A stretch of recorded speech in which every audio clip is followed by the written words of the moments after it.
Hello, hello! Très heureux de vous retrouver ce soir. Vraiment, c'est une grande joie d'avoir ces deux invités de marque, ces deux chroniqueurs fantastiques. Non, Bonsoir. mais quelle joie! Franchement, c'est fantastique de pouvoir vous offrir ça, d'avoir les deux rassemblements. On a l'impression de recréer la Une TV ici. Hein. C'est vraiment génial, hein. Avec cette force de frappe, cette joie. Allez, alors on va commencer comme avec Abdel. Allez, on va Est-ce que tu peux nous mettre juste l'encadré, tu sais, l'autre que je te disais, comme ça on voit bien, la Une TV, tu sais, comme à l'époque. Comme ça, c'est bien. Là, Alors, salut tout le monde, salut les amis, bienvenue comme d'habitude tous les vendredis. Sahaf Torkoum pour tous ceux qui ont fait la rupture du Ramadan. Et bonsoir à tout le monde. Heureux de vous retrouver avec des gens pas très fréquentables apparemment, puisque j'ai vu que Jim Léveilleur et Ricardo, c'était pas très fréquentable, mais bon, je suis toujours là. C'est tout bien. Il attaque fort. Jim, bonsoir. Salut les francs-maçons. Ça va les deux francs-macs franchement, les mecs, il y a de quoi rire. Hein. Ça va, vous allez bien? Tout va bien? Ça va très bien. Et toi, Jim? Ça va où? Ouais, écoute, la routine. Ce matin, je me suis fait contacter par un mec qui m'a dit qu'il fallait que je m'écarte très rapidement de Richard Boutry parce qu'il est une opposition contrôlée, parce qu'il ne relaye jamais l'empoisonnement au graphène. Donc, Richard, attention. Chelou, Richard. Mais l'empoisonnement au graphène, mais j'ai fait 4 émissions en 2 semaines dessus. J'ai invité 2 fois Jean-Marc Sabatier. Il était là hier soir. On n'a parlé que de ça. Oh, il y a quand même, t'es un peu louche quand même. Si un mec il l'a dit, c'est que peut-être c'est vrai, tu vois. Ah ouais, c'est vrai. Il y a des soupçons qui sont légitimes. Hein, rien à faire, Richard. Tu es contrôlé. Ouais. Qu'est-ce que tu veux? C'est ça, ouais. Et le pire, c'est que toi, tu as été en plus classé dans la dissidence comme faisant partie peut-être un des plus hauts personnages attaqués par le système. C'est ça qui est le plus marrant. C'est-à-dire que même toi qui as été, je veux dire, tu as eu tes émissions sur M6, tu as eu tes émissions à la télé, grand public. C'est-à-dire que nous, on n'a pas encore eu ça. Toi, carrément, oui.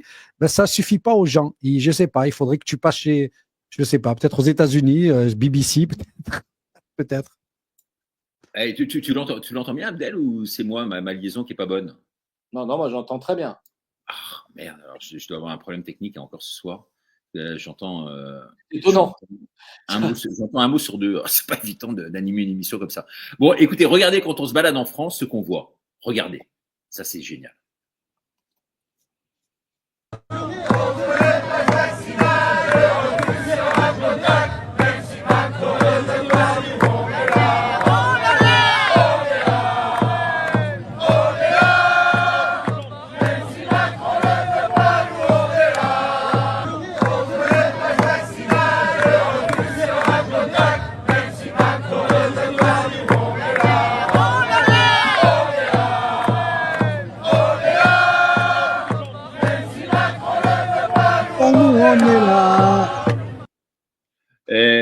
C'est pas beau ça. Alors attention, je tiens quand même à dire que ce chant-là, c'est à Avignon qu'il est sorti. Alors, on a eu 3 personnes qui sont arrivées un jour dans nos ronds-points très très tôt. Et ils ont commencé à faire ce chant-là. Et nous, on était sur Emmanuel Macron, oh tête de con. Nous, on était sur ça, tu vois. Et d'un coup, il y a ces mecs-là qui arrivent et qui commencent à faire ça. Incroyable. Et c'est dans les ronds-points de Avignon Nord que c'est 3 personnes qui sont venues. Et ça a fait le tour en espace de même pas quelques semaines. Dans toute la France, ils chantaient ça. Mais voilà, ça vient d'Avignon. C'est chez nous, ça, Richard. Voilà, ça, je fais ce son-là. Il faut rendre au père ce qui lui appartient. Hein. Exact. C'était où ça alors? Mais c'est magnifique. Il y a encore des gens qui sont encore mobilisés. Ouais. Et puis il paraîtrait que dans le sud, d'après ce qu'on m'a dit là, à certains ronds-points, ça reprend du service. Ça reprend très très sérieusement du service. Et il paraît que il y a le double de klaxons de personnes qui passent qu'auparavant. Il paraît qu'il y a une mobilisation, mais sans la Gaule. Ah mais vraiment, hein, les gens commencent à vouloir ressortir, tu sais, avec les beaux jours et tout, ça leur donne des envies, quoi. Ils ont été un peu frustrés cet hiver de rester chez eux et de regarder toutes les émissions là, à la télévision et tout ça. Maintenant, il est temps d'agir. Il est temps d'agir, je pense. Il est temps d'agir. Alors, vous voyez les choses comment Jim. Il ne croit pas du tout. Et il faut donner la parole à Jim, hein, parce que sinon, après, il va faire un live. Non, mais il n'y croit pas du tout, Jim. Ça se voit qu'il n'y croit pas du tout. J'étais chez Boutry, j'ai pas eu la parole. Alors maintenant, je suis obligé de parler pendant 1h30 d'affilée parce que vraiment, il m'a frustré. Il ne me donne pas la parole. Jim, l'émission est pour toi ce soir. Déjà, quand on n'est que 2, déjà, je parle quasiment pas, là, maintenant qu'il y a Abdel, mais c'est pas grave. Euh, c'était quoi la question? C'était quoi la question? La question, c'est la chanson. Bah, moi, c'est bien. Je suis très heureux de voir que les Français apprennent à chanter, à jouer en cadence. C'est génial. Sinon, à part ça, ça va, vous? Non, parce que je veux dire, on a un président, paraît-il, qui veut emmener les Français au front contre un ennemi imaginaire qui a toujours été notre ami. Mais c'est bien de chanter. Moi, j'ai dit qu'au moins, on apprend à faire quelque chose de nouveau. Les Français ont jamais tellement su jouer de musique ni bien chanter. Là, au moins, ils apprennent. Peut-être un jour, ils apprendront à se rebeller contre un tyran qui a pris le pouvoir de manière illégale. Mais peut-être un jour. Mais là, déjà, on sait chanter. Bon, je suis très heureux. On retrouve le bon Jim. Non, mais je Jim, regrette d'avoir là, quitté la France. c'est les Gaulois, là, en fait. Là, on est en train de te dire que dans le sud, il y a des Gaulois. Il y a la Gaule qui est là. Attention, les gars, le retour.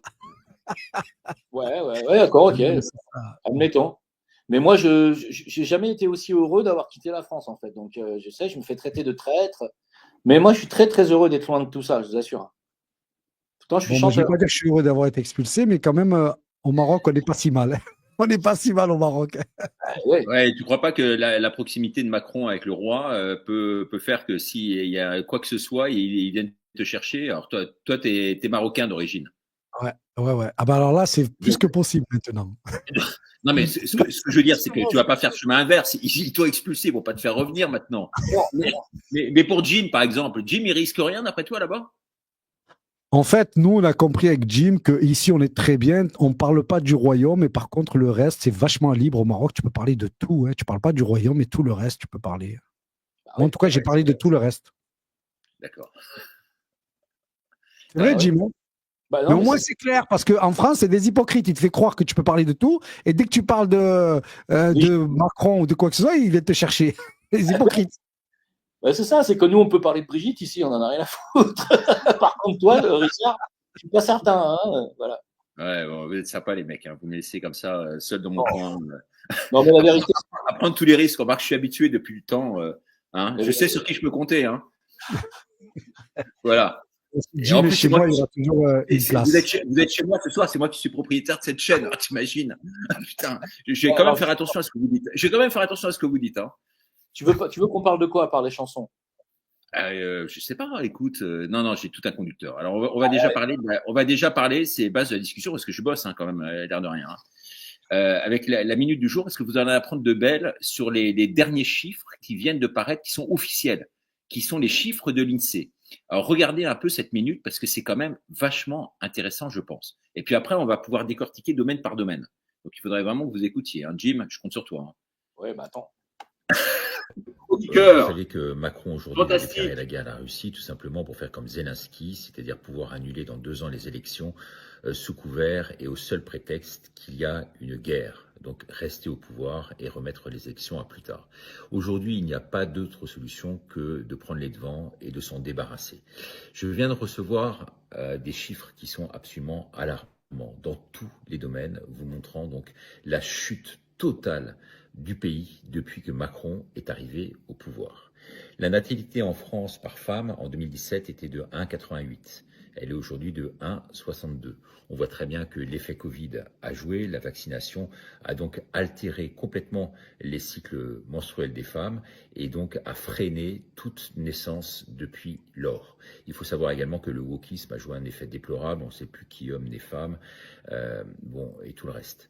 Défaillance des PME sur 12 mois, de 2649 à 5344. Donc depuis qu'il est arrivé au pouvoir, c'est une catastrophe. Depuis 1 an, l'accélération est encore plus forte, puisqu'en 1 an, le nombre des PME qui ont déposé le bilan est le double de celui de 2023.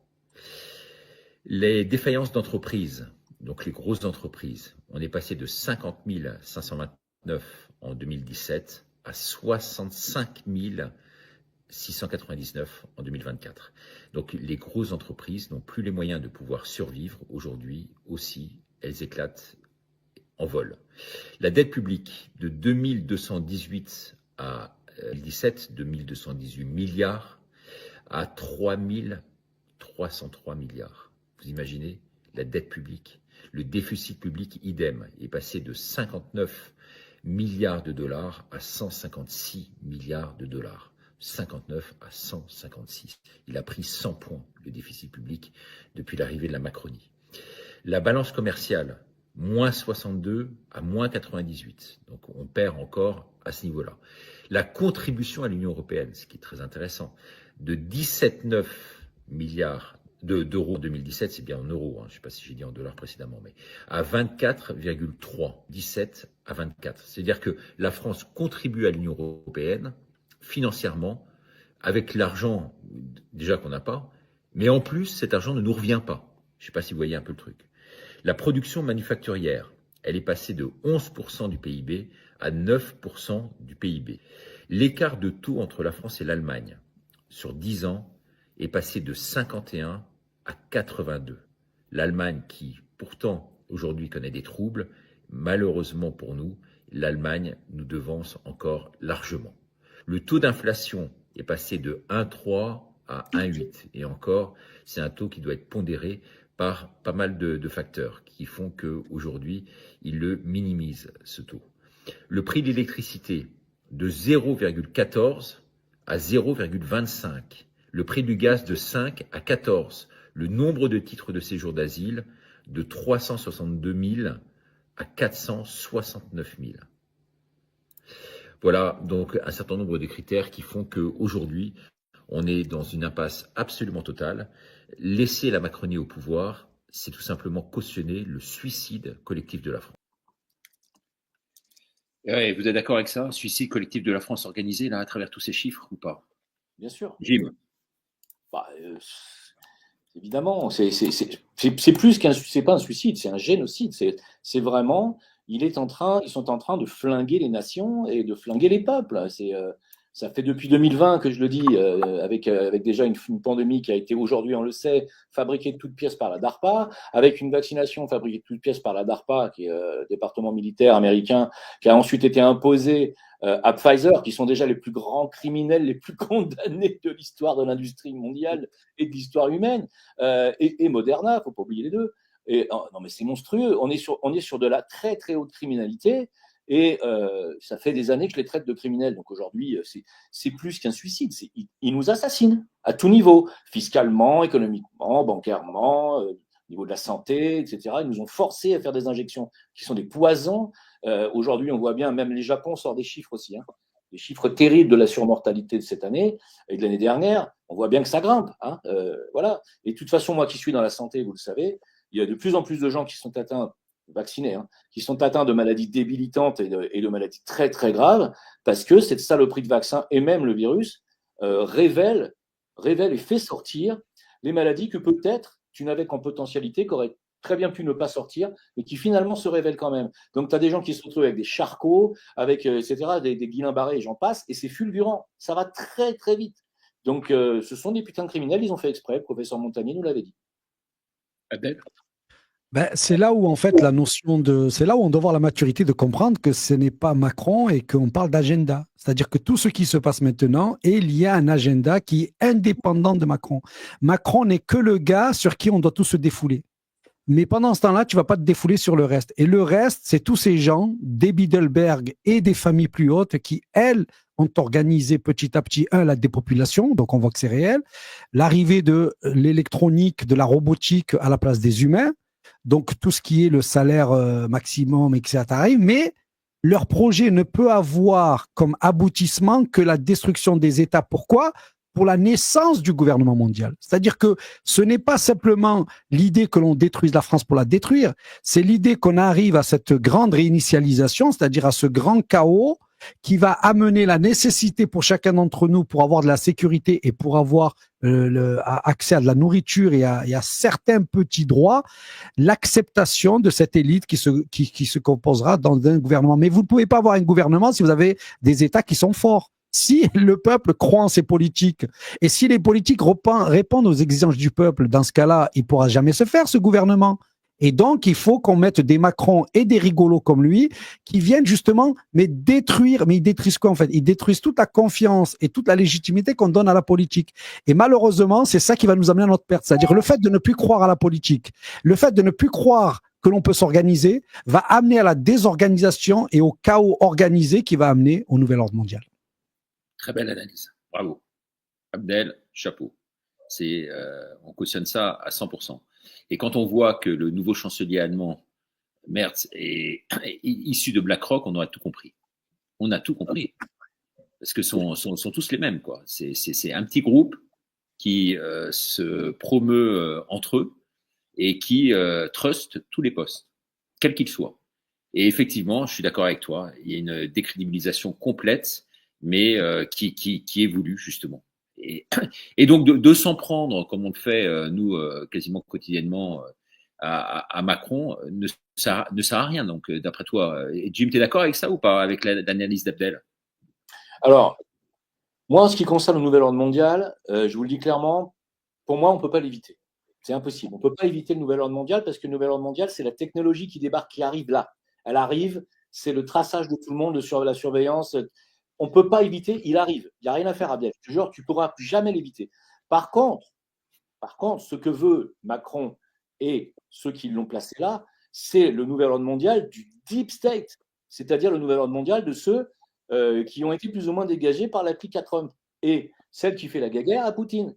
C'est-à-dire qu'on a aujourd'hui une alliance Trump-Poutine qui est évidente et on a, peut-être tu n'es pas d'accord avec moi, et on a clairement aujourd'hui le deep state qui a jeté son dévolu sur l'Europe. Et c'est ce deep state et c'est ce nouvel ordre mondial de l'Europe, là, c'est celui qui est satanique, qui est aussi avec les nazis, ils sont tous dedans, là, hein. Il y a toute la clique, hein, Klaus Schwab, Van der Leyen, et tous les nazis de Azov, d'Ukraine, c'est pour ça qu'ils défendent l'Ukraine, hein, ça marche ensemble. Hein. Tous ces salopards avec les sionistes, hein, ils sont tous ensemble. Et c'est ce nouvel ordre mondial dont ils veulent et ils voudraient que la capitale soit Jérusalem. Il faut écouter Attali, hein, c'est pas compliqué à comprendre. Attali qui vient de prendre un chèque de $300 000 de l'USAID, qui a été fermé par l'administration Trump. Je rappelle, hein. Donc, c'est vraiment ça le deep state. Et c'est le nouvel ordre mondial du deep state qui est dangereux. Parce que lui, c'est un nouvel ordre mondial unipolaire basé sur un qui va diriger, et celui qui va diriger, on le sait, c'est Jérusalem. Donc ça, c'est super dangereux. Alors que le nouvel ordre mondial que veut Poutine ou que veut le Trump, c'est le nouvel ordre mondial des nations puissantes. Et là, c'est intéressant, c'est-à-dire multipolaire. Moi, je dis encore une fois, le nouvel ordre mondial, on ne pourra jamais l'éviter, c'est impossible. Alors, il y a quand même, excusez-moi, mais il y a quand même une donnée qui est arrivée cet après-midi et qui est absolument fondamentale. Alors, est-ce que c'est du cirque ou pas? Vous allez me dire. Mais Trump, il a tapé très sérieusement, vous l'avez entendu, du poing sur la table, en disant maintenant, les gars, ça suffit, quoi. À la fois l'Ukraine, stop, arrêtez vos conneries, mais la Russie aussi. Et on va vous supprimer, on va vous rajouter des droits de douane avec les Russes. Donc c'est quand même assez étonnant, hein, ce positionnement de Trump aujourd'hui, qui en tout cas a l'air d'être le grand Manitou derrière tout cela. Alors, moi j'aimerais juste, je vais aller sur ta question, juste revenir sur Jim. Là où je pense, mon petit désaccord que j'ai avec Jim, c'est que Jim il pense que c'est la technologie nouvel ordre mondial. Alors le nouvel ordre mondial, c'est une idéologie. C'est-à-dire la technologie n'est que le moyen de l'idéologie. Le nouvel ordre mondial, pourquoi est-ce qu'on dit nouveau? C'est qu'il y a un ancien. Quel est l'ancien? C'est l'ordre de la révélation. C'est-à-dire qu'aujourd'hui, cette élite veut sortir de l'ordre de Dieu. Moïse, Jésus et le prophète Mohammed qui ont amené la législation dans les pays occidentaux, dans les pays du Moyen-Orient, c'est l'ancien monde pour eux. Et le nouvel ordre mondial, c'est cette idée qu'on n'a plus besoin de Dieu et que la science va remplacer Dieu. Et la science, notamment la science des hommes. Et donc, on va mettre la technologie au service de cette idéologie, mais vraiment, le nouvel ordre mondial, c'est d'abord cette dimension-là. Et c'est pour ça qu'on a fait des lois pour l'avortement, pour l'homosexualité, parce que Dieu l'interdisait. C'est pour ça qu'on a fait des hommes devenir des femmes, parce que Dieu l'interdisait. Il y avait un homme et une femme. Donc, quand moi je parle du nouvel ordre mondial, évidemment que la technologie va façonner le monde, mais c'est pas elle l'idéologie. La technologie aurait pu être au service de l'humanité.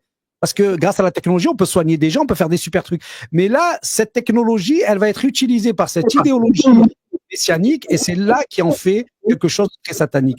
Et par rapport à ce que disait Richard, la question était qui veut mettre le nouvel ordre mondial en place? Donc on voit l'élite. Qui c'est l'élite? Et là, dans cette élite, moi j'ai repéré en tout cas les Lubavitch. Alors qui c'est les Lubavitch? C'est eux qui disent clairement que la destruction de la planète est liée à l'arrivée du Messia. Donc nous avons clairement un groupe identifié qui dit haut et fort qu'ils attendent le Messia, mais que le Messia ne pourra venir que si la Terre est au chaos. Et qu'est-ce que l'on voit de cette élite? On voit qu'ils essayent de foutre le chaos. Donc toute la question est, est-ce que Trump, Poutine vont lutter contre ça? Et c'est ce qu'on espère tous de nos voeux. Et est-ce que, dans leur rôle politique, que l'on ne maîtrise pas tout, parce que c'est de la géopolitique, aujourd'hui ils sont amis, demain ils s'embrouillent, après demain ils se font la paix, après le lendemain ils se font des... Bon, ça c'est la géopolitique. Eh ben, c'est là où il y a tout le flou. C'est-à-dire, est-ce que nous avons affaire à quelques élites qui sont en train de lutter en vérité contre le messianisme satanique, ou est-ce que nous avons affaire à des gens qui jouent un tour de rôle, toute une tas de postures, mais qui de toute façon nous amènent vers le dépit et le chaos? Jim? Non, mais je suis assez d'accord. Sauf que, par exemple, si tu regardes la Chine, il y a déjà le nouvel ordre mondial. Il est déjà en place en Chine. Tu vois, il y a déjà la surveillance, il y a déjà, ils sont complètement tracés, les gens. Ils peuvent rien dire, rien faire. Ils ont le crédit social, ils ont des bons points, des mauvais points. Ils ont des taxis sans chauffeur et bientôt des taxis volants. Ils sont super en avance sur nous. Vous vous rendez même pas compte. Ils ont 15 ans d'avance, les Chinois. Hein. Donc, ils sont super en avance. Le nouvel ordre mondial est déjà en place là-bas. En Russie, ça vient aussi, hein, déjà la surveillance aussi dans les métros et tout, ça arrive hein, très vite, faut pas croire. Hein. Moi, je te dis, la surveillance, le nouvel ordre mondial, il va arriver. La technologie, elle sera ou au service de l'humain, avec quand même le traçage et la surveillance, parce que ça sera omniprésent, ou effectivement, il remplacera l'humain selon les desiderata du deep state, dont certains agents sont Laurent Alexandre, Attali, tous ces gens-là, qui veulent faire du transhumanisme et nous remplacer par les machines. Ça, ces gens-là sont des monstres, parce que eux, ils tapinent au nom d'une idéologie qui est clairement sataniste. Et quand Abdel parle de messianisme, aujourd'hui, le Machia, on parle de messianisme Lubavitch, c'est du satanisme. Hein. Oui. C'est la même chose. Hein. C'est-à-dire que moi, j'ai des rabbins qui le disent eux-mêmes. Pour eux, Dieu, c'est Satan. Ils le disent comme ça, tel que je te le dis. Donc, ils tapinent pour Satan. Donc, faire attention, soit un nouvel ordre mondial qui sera satanique et où les machines nous remplaceront, soit un nouvel ordre mondial, je suis désolé Abdel, qui sera basé sur la technologie, la surveillance et où les machines nous aideront à vivre mieux, comme c'est le cas des téléphones portables, tout ce qui a déjà été inventé. Bientôt, ça sera les robots, hein, les robots domestiques, ils arrivent.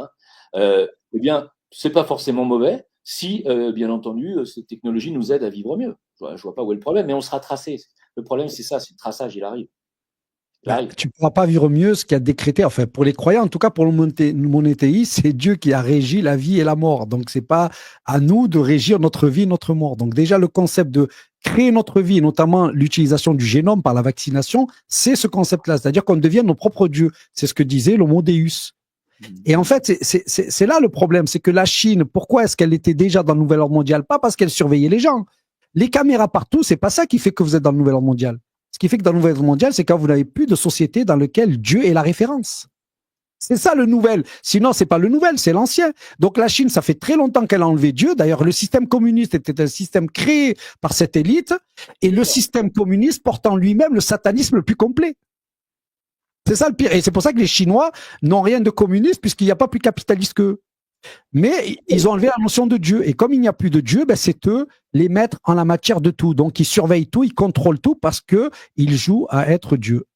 Après, il y a toute une partie du monde qui ne croit pas forcément en Dieu. Tu vois, je veux dire, c'est des parties du monde qui est très philosophique, bouddhiste, de toutes ces philosophies un peu ésotériques et tout ça.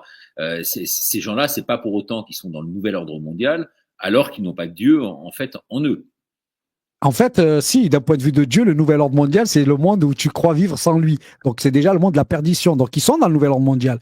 Toutes ces croyances qui pensent qu'il n'y a pas de créateur ni rien, d'un point de vue de la foi, d'un point de vue des monothéistes, ils sont déjà dans le nouvel ordre mondial. Ça ne veut pas dire que c'est des gens méchants. Les bouddhistes, il y a des bouddhistes qui cassent pas la tête à des gens, il y a des bouddhistes qui font des génocides, comme il y a des musulmans qui cassent pas la tête à des gens, tu as des musulmans qui font des génocides, et pareil un peu pour toutes les croyances. Mais les pires que nous avons maintenant, c'est quand même des gens qui ne croient pas en Dieu. Le système de gouvernance mondial ne croit pas en Dieu. Et pourtant, il a fait des chaos. Le système capitaliste est un système qui détruit tout. 80% de la faune et de la flore ont disparu. Nous avons une humanité, nous avons 60% qui vit en dessous du seuil de pauvreté. Nous avons des guerres et des famines qui sont organisées partout. Donc, on ne peut pas dire que le monde sans Dieu est un monde qui va donner des leçons au monde des croisades. Parce que j'entends souvent dire, la guerre des religions. Mais attends, ça, c'est l'hypocrisie pour ne pas dire que le totalitarisme de la démocratie, ou en tout cas de la société occidentale sans Dieu, je veux dire, il n'a pas de leçon à donner aux religieux. Non, c'est très intéressant parce qu'il y a à la fois une dichotomie entre la philosophie politique du nouvel ordre mondial et puis la philosophie religieuse de ce nouvel ordre mondial. En fait, c'est là où on voit un peu le hiatus qu'il y a entre vous deux.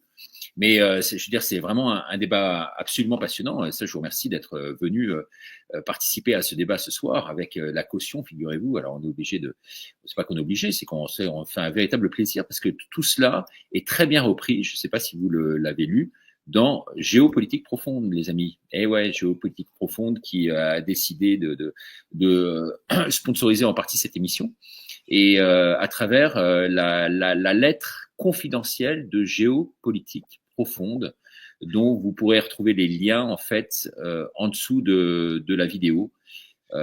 C'est vrai qu'il y a des articles absolument passionnants et c'est quasiment une encyclopédie mensuelle qui est faite, notamment rédigée en grande partie aussi par Frank Pengam, qui est le propriétaire de ce groupe de presse, puisque c'est un groupe de presse avec à la fois des conseils financiers et puis à la fois et également on le voit des articles de fond avec des personnes comme Xavier Moreau qui sera là demain soir. Encore une fois, il adore venir chez nous, on fait des très bonnes audiences et demain soir il aura des informations à vous livrer en toute exclusivité et vous allez voir, ça va être absolument passionnant à nouveau. Jim, toi tu as une vision, je veux dire toujours assez apocalyptique des choses là aujourd'hui ou tu étais assez sombre les dernières fois où on s'est parlé. Est-ce que tu vois quand même des signes poindre de résurgence? Il y a un écho. Abdel, il y a un problème avec Abdel. Alors attends, je vais voir ça. Ouais. Il y a un écho chez toi. Ouais, je sais pas, il s'est déconnecté tout seul. Là, c'est bon. C'est bon là? Liaison avec le Maroc, c'est bon, Ben, c'est vous la France, on est bien nous. Un Jim. Ouais. Oui. Attends, il y a un écho là. C'est qui fait écho? C'est pas moi. Ouais, Abdel, c'est toi le parasite du groupe. On va te sortir, Abdel. Alors je reviens, je crois que j'ai bugué. Ah ouais, carrément, on ne voit plus. Sur 1,5 milliard de Chinois, il y en a 350 millions quand même qui vivent dans la foi, hein, quand même. Alors c'est vrai que c'est pas la majorité, mais ce nouvel ordre mondial, il sera pour moi inévitable. Je ne vais pas revenir là-dessus, Richard. Je ne vais pas polémiquer. Pour moi, les religions d'ici un siècle, il n'y en aura plus sur Terre. Voilà. Donc parce qu'ils vont les éradiquer. Je dis pas que c'est bien, hein. Non, mais tu dis surtout parce qu'ils vont les éradiquer. Tu dis pas parce qu'il n'y aura pas de pratiquants ni de croyants. Tu dis parce qu'ils vont les éradiquer. Mais nous, alors je suis désolé qu'Abdel soit pas là parce que là ça aurait été intéressant parce que nous sommes tous les trois croyants sous des formes différentes. Alors, revoilà Abdel. Je vais le remettre en scène. C'était intéressant. Ouais, c'était intéressant le débat. Parce que Jim dit que d'ici X temps, alors bon, on peut pas, il n'y a pas des prédictions exactes en matière de temps, surtout à ce niveau-là, mais il n'y aura plus de religion. C'est ce qu'il dit. Bah, c'est ce qu'il veut. Argumente un peu avant qu'Abdel et moi on puisse répondre. C'est ce qu'ils veulent. Ils veulent une religion unique. C'est très bien, Abdel en a parlé. Ils veulent une religion unique et ils ne veulent plus. En fait, si tu veux, on peut parler en termes astrologiques. On est à la fin de l'ère des poissons. Tu sais que chaque ère dure à peu près 2200 ans. On est à la fin de l'ère des poissons, qui correspond à l'ère messianique, à l'ère de Jésus, des religions monothéistes, principalement la chrétienne et l'islam. On est à la fin de l'ère des poissons. On va rentrer dans l'ère du Verseau à peu près dans un siècle, à peu près. On est dans cette période de transition entre les deux ères. L'ère du Verseau ne sera absolument pas une ère religieuse. Ce sera absolument pas ça. Donc, même sur le point, si tu veux rentrer sur le plan astrologique, sans parler spécialement de spiritualité ni de rien d'autre, on va transiter vers autre chose, de toute façon, de manière naturelle. Est-ce que ça va être naturel ou est-ce que ça va être forcé par la clique actuelle qui veut faire accélérer les choses et qui veut éradiquer clairement les religions monothéistes? C'est évident. Et le tout est de savoir, tu sais comment ça va se passer? Le tout est de savoir si c'est les humains qui vont se réveiller, si les peuples vont se rendre compte de ce que je suis en train de dire ou pas.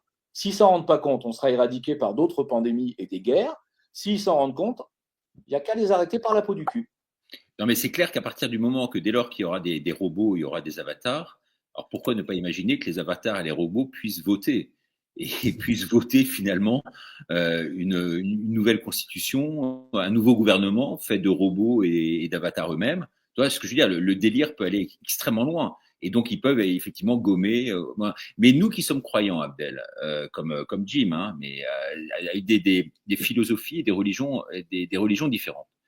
Et est-ce que tu ne penses pas que Dieu étant à la base de tout, Dieu aura le dernier mot? Moi, c'est la question la plus profonde. Bah oui, les chrétiens et les musulmans, il n'y a pas d'astrologie ou quoi que ce soit. Je veux dire, nous, on a déjà tracé notre truc, c'est-à-dire que l'Apocalypse viendra, Jésus reviendra et il remettra de l'ordre. Mais c'est vrai qu'il est dit dans les eschatologies que nous allons connaître des moments où presque la religion sera, par exemple, ils disent pratiquer sa religion, c'est comme tenir une braise dans ses mains. Donc on sait qu'on va aller vers beaucoup plus de gens qui ne vont plus être dans le culte religieux parce que on aura réussi depuis la naissance, c'est ce qu'on fait là maintenant, finalement à les éloigner de Dieu. Mais de là à ce que la religion disparaisse, bon, chez nous, c'est pas du tout. Elle disparaîtra pas du tout, ni chez les chrétiens d'ailleurs. Mais là où je rejoins Jim, c'est que on le voit déjà en France. Si tu regardes la France, quel est l'état de la France religieuse? La chrétienté, il reste encore des gens comme Richard et Dieu merci, mais on a vu que entre 60 et plus se disent ne plus être croyants. L'état des musulmans, c'est pareil, c'est-à-dire que vous regardez, vous voyez plein de musulmans, vous avez des mosquées, mais dans la réalité de la pratique de ce que c'est que l'islam ou des connexions avec l'islam, là vous voyez que les musulmans est déjà très loin. Faire le bien, ne pas offenser les autres et être une lumière pour les mondes. Bon, vous avez vu qu'on n'en est pas encore là. Donc, il y a quelque chose quand même qui fait que nous vivons un moment très, très difficile pour les religieux, pour les croyants, pour les pratiquants, et que ça ne va pas s'arranger de maintenant. Mais comme dit Jim, ils ont prévu qu'en 2030, et d'ailleurs, ils ont prévu deux choses pour contrer les opposants. Le premier, imaginons que la prochaine pandémie, ils vous produisent un vaccin. Vous allez dire non. Alors, ils ont deux catégories de personnes. Les croyants, c'est les radicalisés. Donc, vous êtes radicalisés, etc. Et vous savez, c'est quoi l'autre partie, ceux qui ne sont pas croyants? C'est les sectes, les dérives sectaires. C'est-à-dire que dans le monde de demain, vous n'avez plus d'échappatoire. La liberté de conscience, c'est du pipeau. La liberté de pratique, la liberté d'expression, là, on voit déjà que ça a été entamé. Et du coup, c'est vrai que si je vois un peu ce que dit Jim, c'est vrai que dans les années qui arrivent, les gens qui seront dans ce système-là, donc dans les systèmes occidentaux, les systèmes communistes, et quand je dis communiste, je parle de la Chine, vous allez vivre des moments très difficiles. Il reste encore des endroits dans lequel on peut encore pratiquer et dans lequel on peut encore vivre un petit peu une forme de croyance en Dieu. Mais en Occident, honnêtement, c'est très dur. Et même quand vous allez aux États-Unis, Richard, qui est chrétien, n'a rien à voir avec les gens évangéliques américains. Donc même là, ça dépend des croyants. J'ai rien à voir.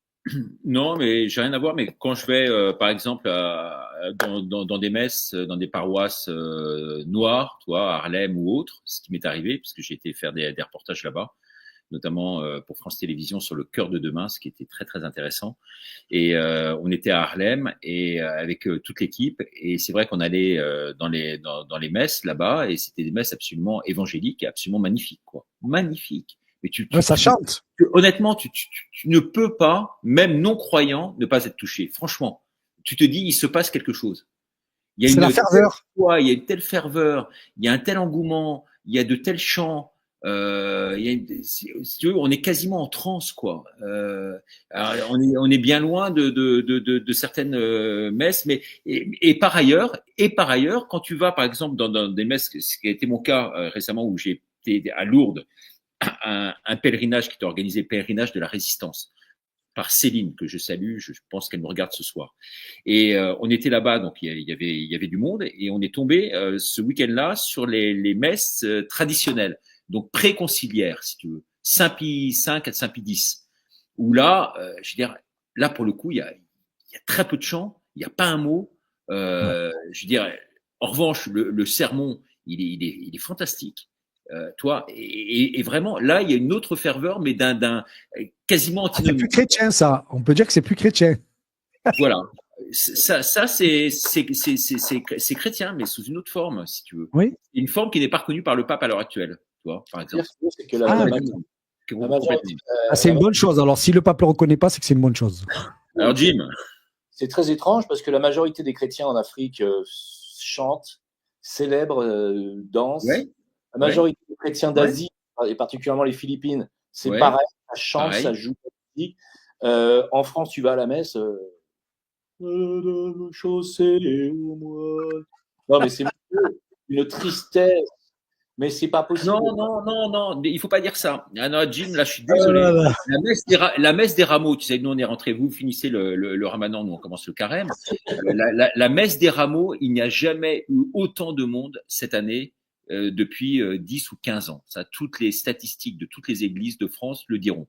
C'est pas moi qui invente des chiffres, les chiffres sont là pour le prouver. Et tous les gens même qui nous regardent ce soir et qui ont été à des messes de rameaux en semaine, un mercredi, tu vois ce que je veux dire, on peut plus rigoler alors.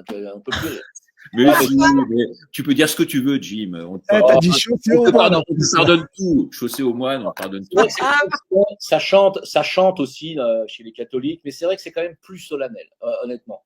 Il y a vraiment une espèce de. Moi, ma femme, elle m'a emmené ici à Marrakech, il y a une église évangélique et il y a une église catholique. Elle m'a emmené à une messe évangélique parce qu'elle savait pas elle-même qu'elle était pas catholique. Elle croyait qu'elle l'était, en fait, non. Et en fait, elle m'a emmené à côté. Et ben, écoute, c'est que les Africains, les Asiatiques qui chantent, qui jouent. C'est des chansons à eux, en plus. Et j'ai pris une baffe, mais j'ai pris une clacasse au niveau vibratoire de ce qu'on ressent, de l'énergie. C'était hallucinant, tu vois. Et là, oui, alors dans ces cas-là, je veux bien y aller à la messe parce que là, franchement, il se passe quelque chose. Que à la messe du dimanche chez les catholiques, pardon, mais c'était dur. C'est dur de ne pas dormir, quoi. J'ai eu beaucoup de mal. Il faut des messes boîte de nuit maintenant. D'ailleurs, Notre-Dame, c'est bien. Alors, ils ont mis David Guetta et tout, ça devait être bien, alors, Notre-Dame. Non, mais nous, tu sais que nous, chez les musulmans, on a des soufis et tout qui font ça. Ils chantent et tout, mais nous, on les prend pour des fous. Hein. La méditation, tu reviens à Dieu et l'autre, il entraîne. J'ai recru voir les Indiens. Tu sais, à l'époque, les films des Indiens, là. Là. C'est pas ça, Chidou. C'est les derviches tourneurs. Bon, tout ça pour dire, on va recentrer le débat, mais tout ça pour dire, donc, il y aura plus de religion. On va revenir sur l'actualité. Si, en fait, ils ont leur religion à eux. Attention, ils ont leur religion, eux, c'est-à-dire que c'est pas religion à eux. Je sais pas ce que c'est la religion d'Attali ou de l'autre Macron. Je sais pas ce que c'est comme religion. C'est pas une religion. Une religion, c'est religaré, c'est relié, c'est basé sur des textes, c'est basé sur des philosophies. Nous, on a les Grecs qui nous ont montré la voie. Je veux dire, on a des philosophes, quoi. C'est des millénaires d'expérience. Mais comment on peut créer une religion de toute pièce factice comme ça? Bon, on arrête avec la religion. D'accord? On va parler d'autre chose. Parce qu'il y a tellement de sujets, messieurs, que le temps presse, le temps passe très vite avec vous. Plus vite encore qu'avec les autres. Alors, il y a un sondage qui est sorti, dont on ne sait d'où, ce sondage, mais qui existe réellement, et qui prouve que 57%, écoutez-moi bien, 57% des jeunes sont prêts à s'enrôler en cas de guerre, et 42% des jeunes Français se disent prêts à mourir au combat pour défendre les valeurs de la France. Vous y croyez ça, ou c'est la propagande qui redouble d'efforts aujourd'hui? J'y crois, moi. Ils sont tellement cons, ils nous ont tellement abrutisés que oui, on ira faire la guerre des puissants. Alors ça, c'est complètement vrai, ça. Ceux qui disent, mais non, ils vont pas y aller, tu rigoles ou quoi? Ça a toujours été comme ça. C'est toujours les pauvres et même aux États-Unis. Il y avait la ségrégation, il y avait tout, mais dès qu'il a fallu aller faire dans les guerres, ils ont envoyé tous les Noirs et ils y sont allés, hop. Et en France, c'est pareil. On est trop abrutis pour comprendre qu'il ne faut pas y aller. Alors que moi, je peux pas y croire, mais j'ai bien peur que tu aies peut-être raison. C'est ça, je me dis, si c'est vrai, à la limite, qu'ils y aillent, quoi. Tu vois? Comme ça, on sera débarrassé d'une certaine catégorie de connards. Parce que c'est pas possible, quoi. D'être aussi con. Comment c'est possible d'être aussi con? Aller faire la guerre à la Russie, nous? Nos frangins, nos frères, pour sauver des nazis? On est sérieux, là? Ah ouais, mais dans ces cas-là, allez-y alors. Hein. Je vous enverrai du pain, du fromage. Allez-y, je vous envoie. Non, mais là, c'est gravissime. Dans ces cas-là, qu'ils y aillent, on sera débarrassé. Non, parce qu'être si con, je veux dire, c'est pas permis de vivre. Hein. Pardon, pas possible. C'est pas très chrétien, ça. Hein. C'est vrai que Macron a eu un discours, vous l'avez entendu, là, son discours cette semaine, va-t-en guerre au possible, s'en prenant aux Russes, bille en tête. À la sortie de cette allocution, puisque c'est le mot présidentiel, eh bien 52% des Français, selon le Parisien, ont été convaincus par Macron. Vous imaginez un peu? Vous imaginez un peu? Alors, il faut faire attention aux sondages quand même, hein, parce que tu sais, les sondages, on les manipule comme on veut. Complètement pipés. Mais n'empêche que. Mais la fibre patriotique, elle existe, c'est vrai. C'est-à-dire que même moi, je suis en France, on est envahi, tu te dis, oh, on va défendre notre truc. C'est un sentiment qui est humain de vouloir défendre sa patrie. Là où on dit qu'ils sont vraiment cons, c'est que, en fait, la patrie n'est pas menacée. C'est Macron, tout le système d'élite, qui est la première menace pour la patrie. Donc, si des gens, ils pensent qu'il faut aller défendre contre les Russes, mais ces mêmes gens, on les voit pas dans la rue pour aller défendre le service public, pour défendre. Et c'est là où je te dis, ils sont vraiment cons. C'est-à-dire, s'il y avait vraiment quelqu'un qui est en train de tuer la France, mais c'est vraiment déjà cette élite au pouvoir en France. C'est eux. Il faudrait qu'ils sortent là. Et après, je pourrais comprendre qu'ils aillent contre la Russie. Mais si déjà tu sors pas contre Macron, tu vas faire rire tout le monde quand tu vas sortir contre la Russie. Moi, hier, j'ai fait une vidéo TikTok où j'ai demandé à Poutine de venir nous aider à sauver la patrie française contre Macron. Ah, je l'ai vue, elle est pas mal. Tu peux pas la diffuser, non? Ah bah si tu veux, vas-y. Ben, je sais comment. Il va te partager sa connexion et puis tu acceptes. Sur TikTok, attends, tu veux que je la partage? Ah ouais, on va s'amuser de 3 minutes. Parce que vraiment, tu as un don. C'est vrai, il y a des gens, hein, ils ont appelé Poutine. Allô, Poutine. Il y a un don d'imitation. C'est absolument dingue. Attends, vous allez voir, vous allez vous marrer. Comment tu fais? Il faut que ce soit moi qui partage? Ouais, tu partages toi ton écran et Richard, il doit accepter. Il y a déjà, ils ont appelé Poutine, ils ont fait Allô, Poutine, s'il te plaît, me tape pas moi. Moi, j'ai rien fait, moi, je t'aime bien. Ils ont envoyé la géolocalisation de l'Elysée. Ils ont dit Poutine, tiens, il est là, on te le balance. Ah bah voilà, ajoutez à la scène, regardez. Alors, attends, je vais la mettre là. Bonsoir camarade Vladimir Poutine. Ceci est un message en français. Oui, français. Oui, je suis français, mais je parle avec accent russe. Pourquoi je prends les devants?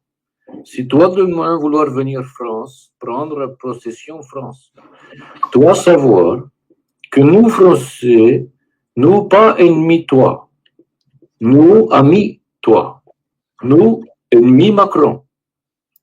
Si. Nous pas aimer président français. Pourquoi? Parce que nous Français n'avons jamais voté pour lui. Nous Français pris en otage. Nous être obligés de supporter Macron depuis 7 ans et demi avec Madame Macron. Depuis aussi pareil, 7 ans pareil. Nous fatigués, camarade Vladimir Poutine. Nous vouloir voter plusieurs fois contre lui. Nous manifester, mettre des gilets jaunes. Nous bombarder dans les yeux. Nous canarder dans les mains. Nous massacrer par police Macron. Nous pas savoir quoi faire. Nous appeler secours depuis des années. Nous espérer deuxième élection présidentielle, lui partir avec que entre les jambes, lui rester. Personne ne votait lui, mais lui rester quand même. Lui faire élection anticipée, lui perdre toute élection, lui rester. Lui perdre européenne, lui rester. Lui perdre législative, lui rester. Lui perdre tout. Lui tout couler. Lui tuer industrie française, lui rester. Lui surendetter pays France. Aujourd'hui, 120% PIB. Aujourd'hui, France coulée. France ruinée. France 3400 milliards, tous les jours 400 milliards. Lui rester couler France. Lui mettre à la honte, lui mettre à Chouma la France dans le monde entier, lui avoir coulé France en Afrique, lui avoir coulé Afrique sans France, lui avoir foutu merde partout dans le monde, lui aujourd'hui vouloir mettre feu Ukraine, lui vouloir aider Ukraine, pays pas copain à la France, lui vouloir trahir ami France, s'appelle Russie, lui vouloir trahir vous, camarades, vous, nos frères. Vous, frères russes, frères France, vous êtes trahis par Macron qui trahit nous, Français. Lui, nous mettre dans trognon en permanence. Nous pas savoir comment nous débarrasser lui. Camarade Vladimir Poutine, s'il vous plaît, est-ce que vous pouvoir venir nous aider, car nous aimons vous. Nous pas savoir quoi faire, nous pas vouloir partir Ukraine pour faire pulvériser par vous. Nous pas vouloir pulvériser vous. Nous vouloir trinquer votre cas, la zdrovie avec vous.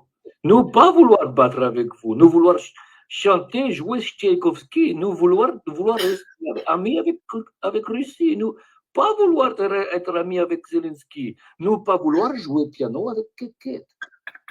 Nous vouloir jouer vrai piano. Rachmaninov. Nous vouloir jouer Rachmaninov. Pas vouloir jouer piano avec Keket. Nous pas savoir. Nous préférons musique russe. Nous voulons jouer aux échecs avec vous, camarade Poutine. Pas jouer Keket. Pas jouer Keket. Nous pas savoir quoi faire, car nous pris en otage. S'il vous plaît, Russie, venez aider France. S'il vous plaît. Venez. Merci, camarade. Wow. Bonsoir, camarade. Qu'est-ce qu'il est bon, notre ami. Oh là, on peut assimiler ça un peu à de la trahison. C'est-à-dire que là, vu, comme on est dans de la propagande, ce que fait Jim là est vu par l'élite comme déjà une forme de trahison à la française. C'est-à-dire qu'il est en train de trahir la nation française avec ce genre de vidéo. Donc, s'il y avait la Gestapo, il serait embarqué direct là. Oui, oui. Mais j'irai excellent. Nous, aimez-vous jouer aux échecs avec vous. Je pense que tu peux nous en faire une comme ça par semaine parce que tu as toutes les imitations possibles. Hein. Là, je te rassure, hein, c'est Poutine aujourd'hui, mais demain, ça peut être Trump. Hein. La semaine prochaine, tu nous feras une vidéo sur Trump. Hein. Ça sera marrant. C'était plus marrant. Biden, il était plus marrant. Il était beaucoup plus inspirant. Ah ouais? Biden, bah oui. Tu le faisais bien. Biden, c'est fabuleux. C'était fabuleux, Biden. Mais bon, non, mais Trump, c'est bien, il fait quand même du... Bon, on va voir. Écoute, on verra comment ça va finir tout ça. Alors justement, là, on va prendre un peu des questions et des réactions du public. Là, il y a Christine, je crois Christophe ou Christine Josse, qui dit « J'ai la profondeur conviction que Trump ne permettra pas la guerre. Il œuvre pour toute la planète. L'avenir nous le dira. Restons dans des vibrations positives. » Alors, je vous dis ça, je lis ça parce que finalement, j'ai lu cet après-midi une thèse selon laquelle les Américains pourraient laisser l'Europe et la Russie s'entretuer, un peu comme ils ont fait pendant la Deuxième Guerre mondiale, et arriver ensuite en sauveur. Est-ce que, pour vous, c'est une théorie qui peut tenir le choc? En gros, démerdez-vous, battez-vous, et il y aura un champ de ruines, et nous, on arrivera pour recomposer avec nos dollars et tout le reste. Est-ce que c'est possible ça ou pas? En fait, c'est intéressant que je trouve. Parce que non, mais en fait, ça a été dit depuis déjà des mois. Ils se sont retirés pour mieux revenir après.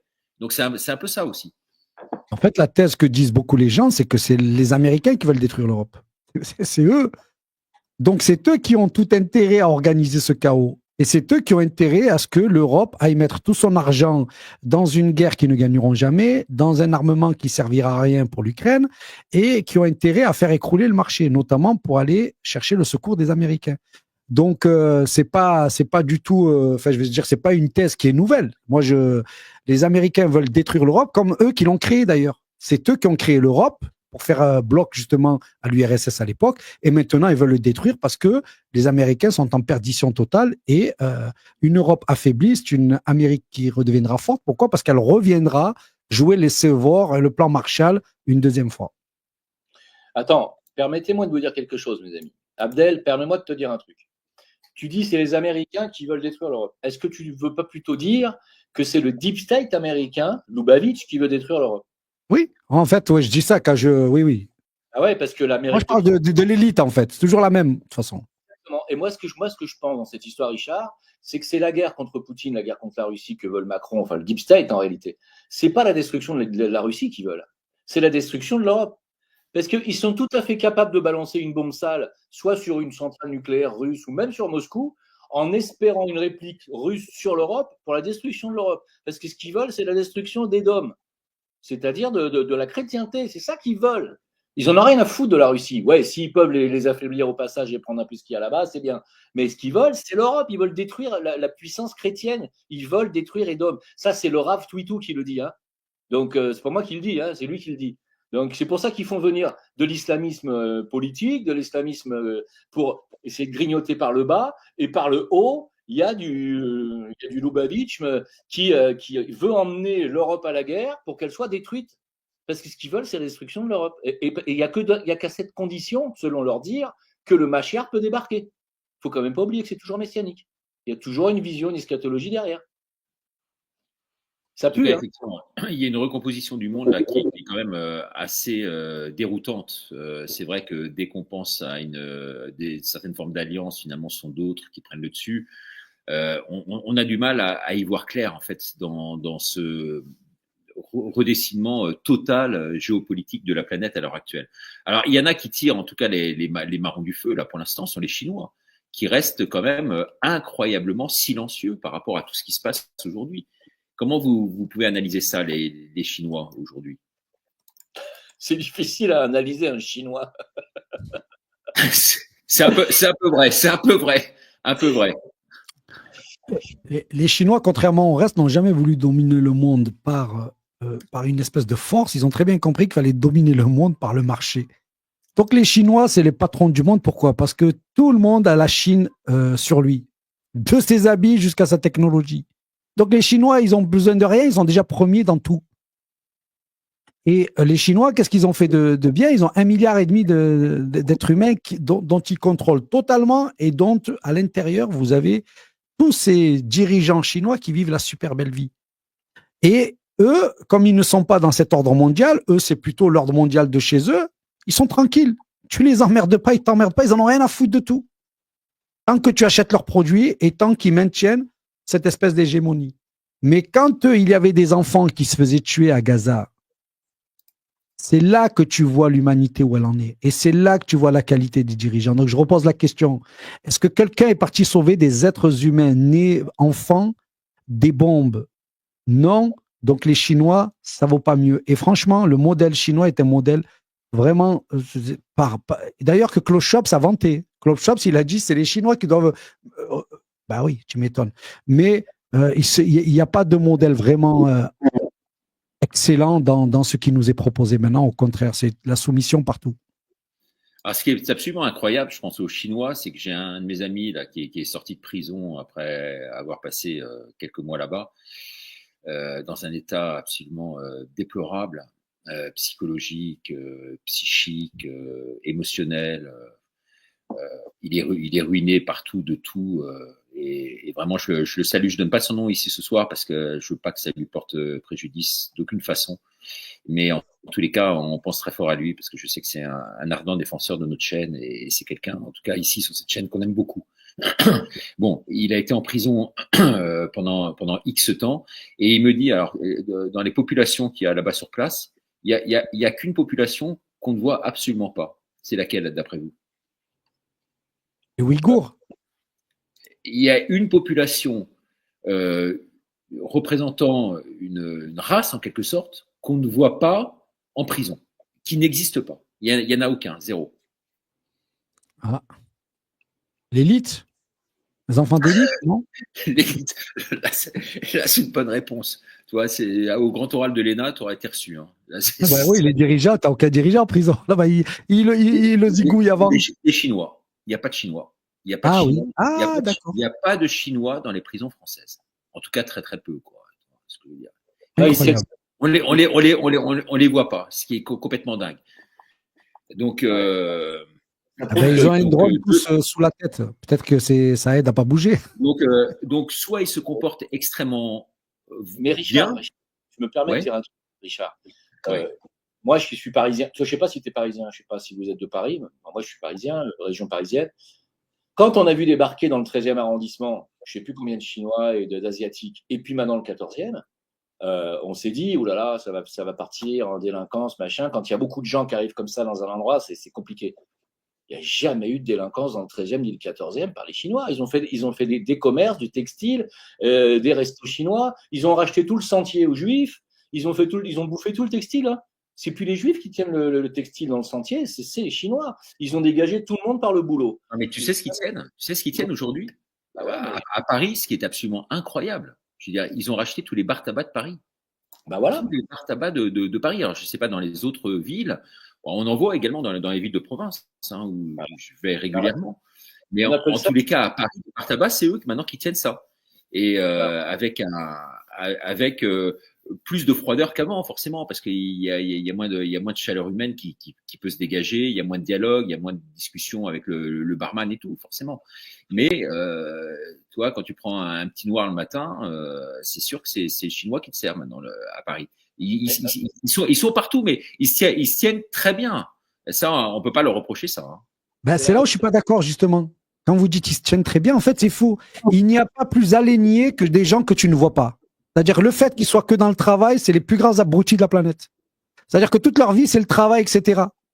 Et c'est là, en fait, où tu vois qu'il y a un problème. C'est-à-dire que le fait qu'il y ait de la délinquance ne veut pas dire, en fait, que quand tu as des Chinois qui arrivent à un endroit ou des gens qui arrivent à un endroit que tu les vois même pas, ben ça, quand même, ça pose un problème, tu vois. Alors attention, ça veut pas dire qu'il faut encourager la délinquance ou etc. Mais quand le modèle chinois, c'est pas un modèle que je veux pour mon peuple, moi. Ou si j'étais à la tête d'un peuple, je veux pas des Chinois. Sauf si je veux des mecs qui font qu'obéir, que comme des espèces de robots que tu mets au travail comme des animaux. Parce que les Chinois, c'est ça qu'ils représentent au fond. Ils représentent quoi? Ils représentent toute cette industrie, justement, de gens qui n'ont plus de cerveau, ferme-la et travaille. Ouais. Ben non, nous, on vit, nous, on a des aspirations, nous, on a des choses. Et c'est vrai qu'il y a des gens, ils se comportent mal, de la délinquance, etc. Oui, c'est vrai, mais nos sociétés, elles sont quand même beaucoup plus vivantes et mieux que les sociétés chinoises. Alors, c'est vrai qu'ils vivent pas d'alloc, eux, comme dirait l'un de mes Non, ils téléspectateurs là, travaillent. ce soir. Par contre, Ils, Richard, ils travaillent, je veux dire, ils contribuent à faire vivre la France. Alors malheureusement, c'est une forme de grand remplacement, mais c'est vrai que ça existe. Hein. Alors je trouve que Macron, au lieu d'aller s'occuper des frontières entre l'Ukraine et la Russie, devrait sécuriser nos frontières à nous. Tu vois ce que je veux dire? Il y a une population migratoire en France, une population d'immigrés qui a vraiment sa juste place en France. Il n'y a pas de problème là-dessus, on va pas revenir là-dessus. Mais il y a une population illégale française qui aujourd'hui prend largement le dessus. Quoi, c'est absolument hallucinant. Franchement, moi je prenais encore le métro là, je sais pas, il y a une quinzaine de jours, j'étais dans les rames de métro. Mais franchement, les blancs, on a l'impression que ce sont des touristes en France, quoi. On a l'impression que on n'est plus chez nous. Ça parle d'autres langues. Ils sont tous avec leur téléphone à parler haut et fort dans des langues différentes. Peu importe les origines, hein. C'est pas une question d'origine ni rien. Et il y a aussi beaucoup. Il y a pas que des Noirs et des Arabes. Il y a beaucoup de Pakistanais maintenant. Il y a beaucoup d'Hindous pakistanais de façon incroyable, je trouve, quoi. Voilà, des gens des pays de l'Est et tout ça. Mais je veux dire, on est maintenant la bassine, la cuvette du monde entier, quoi. Tu vois ce que je veux dire? Oui et non, parce que ça représente que 10%. C'est-à-dire qu'aujourd'hui, si tu mets les chiffres. 10% de quoi? Si on met les chiffres sur la table, c'est 10% d'immigrés en France. Non, toute immigration confondue. Non. Franchement, non, Abdel, tu peux pas dire ça. Je te promets que tu peux pas dire ça. Moi, je vous parle des chiffres de l'INSEE. Après, si vous avez d'autres chiffres, non, c'est les chiffres de l'INSEE peut-être, mais en tout cas, c'est pas ça. Et donc, tout ça pour dire, excuse-moi, et je donne la parole à Jim, qui a hâte de l'apprendre et qui sera beaucoup plus persuasif que moi dans ce domaine.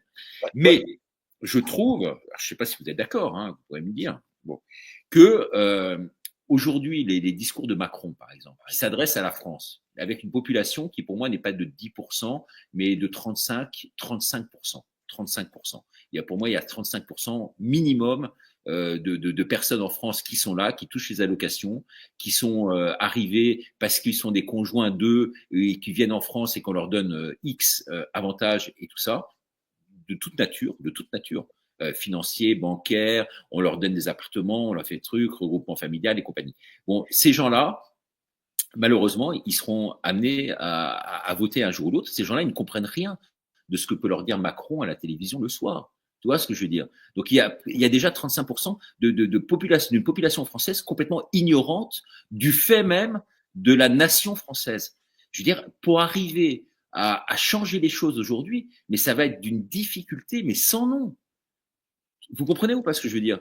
Jim, prends le relais. Aujourd'hui, quand on prend les chiffres de l'INSEE, ils ne répertorient que les étrangers qui n'ont pas le passeport français. Il y a ceux qui ne sont pas français. Mais il y en a plein qui ont le passeport et qui effectivement. Il a bugué. Il allait tellement dire une connerie que, gars, ça l'a bugué tout seul. Reprends-toi, Jim. Reprends-toi. Il s'auto-bug. Bon, après en attendant qu'il vienne, ce que l'on peut dire, c'est que si on part sur les chiffres de lycée, moi, quand même, quand j'aime bien, quand je fais quelque chose, je pars sur des choses sur lesquelles on peut mesurer. Donc après, parce qu'on peut dire c'est du fantasme. Moi, ce que je sais, c'est que ils mentent sur les chiffres, etc. Donc je veux bien qu'il y ait des mensonges. Mais d'après les chiffres de l'INSEE, on compte d'abord ceux qui n'ont pas la nationalité française, c'est 7 et quelques %. Donc ça, c'est dans tous les chiffres que vous avez, prenez n'importe lesquels, pas que de l'INSEE d'ailleurs, même les chiffres européens. Ensuite, si vous rajoutez toutes les familles en fait maghrébines, chinoises, etc., qui ont la nationalité française, ce chiffre augmente, mais il n'augmente pas à être un pourcentage de genre la moitié de la France. Par contre, les sans-papiers qui sont arrivés, alors eux, évidemment, c'est toujours l'inconnu. Ils disent qu'il y en a 500 000 par an ou je ne sais combien. Donc, effectivement, on peut rajouter un taux, mais ça ne fait pas significatif. Moi, j'ai fait 5 tours de France. Ben, toi aussi, d'ailleurs, Richard. Vous savez, dans les grosses villes comme Paris et tout, vous avez beaucoup de Noirs et d'Arabes parce que c'est eux qui vont beaucoup. Mais il faut aussi rappeler qu'il y a beaucoup de Noirs et d'Arabes maintenant que vous avez en France parce que c'est les enfants du baby-boom. Donc, c'est les enfants des générations 70-80 qui sont grands maintenant. Mais moi qui suis allé dans les campagnes et dans beaucoup de villes de France, vous avez très peu justement de Noirs et d'Arabes. C'est-à-dire que quand tu fais le tour de France, tu vas voir que dans les grandes villes et les trucs comme ça, tu as des populations concentrées. Ben moi, je sais pas, moi je peux te dire que je suis allé en Vendée, en Grande-Bretagne, je suis allé dans beaucoup d'endroits. En Bretagne, pardon. Ben, pour moi, ça y est, c'est déjà. Ah voilà, ça y est, tu es déjà. Mais c'est vrai que c'est. Par contre, la télé donne un effet. La télé, c'est vrai, la télé donne un effet de espèce de évasion. Mais croyez-moi que tous les chiffres qu'on a après, maintenant, en dehors des chiffres, je ne saurais pas le mesurer. Mais dans tous les chiffres qu'on a, c'est pas vrai. C'est-à-dire, les chiffres montrent qu'il y a une délinquance. Par exemple, si on prend les chiffres de la délinquance, effectivement, il y a une délinquance qui est réelle, mais ce ne sont pas d'abord des immigrés. Ce sont des gens qui sont nés en France, qui sont français. D'accord? Ce sont pas des gens qui viennent du bled et qui viennent foutre le bordel en France. Souvent, ce sont des gens qui sont nés en France. Donc, déjà, quand ils se trompent, quand ils disent l'immigration vient foutre le bordel, ben déjà, il y a quelque chose de faux un peu là-dessus, parce que la plupart du temps, de ceux que tu retrouves dans l'économie parallèle et tout, c'est des gens qui sont nés en France. Donc, à la rigueur, c'est des Français qui foutent le bordel. C'est pas tellement l'immigration, mais on veut dire par là, c'est des Français, mais on les considère comme des immigrés. Et là, ça pose un peu le problème, c'est de quoi on parle. Est-ce que l'on veut ne plus reconnaître le fait que d'être né en France et d'avoir des papiers français, on les considère comme des étrangers ou pas? Et ça, franchement, c'est un débat dangereux parce que vous allez ramener tout le mouvement de la discorde. Donc moi, il me faut des chiffres, il me faut quelque chose de palpable. Sinon, après, les gens ils vont dire ouais, mais eux, ils arrivent, ils disent des trucs comme ça, on sait même pas sur quoi ils se basent. C'est pas facile cette question. Hein.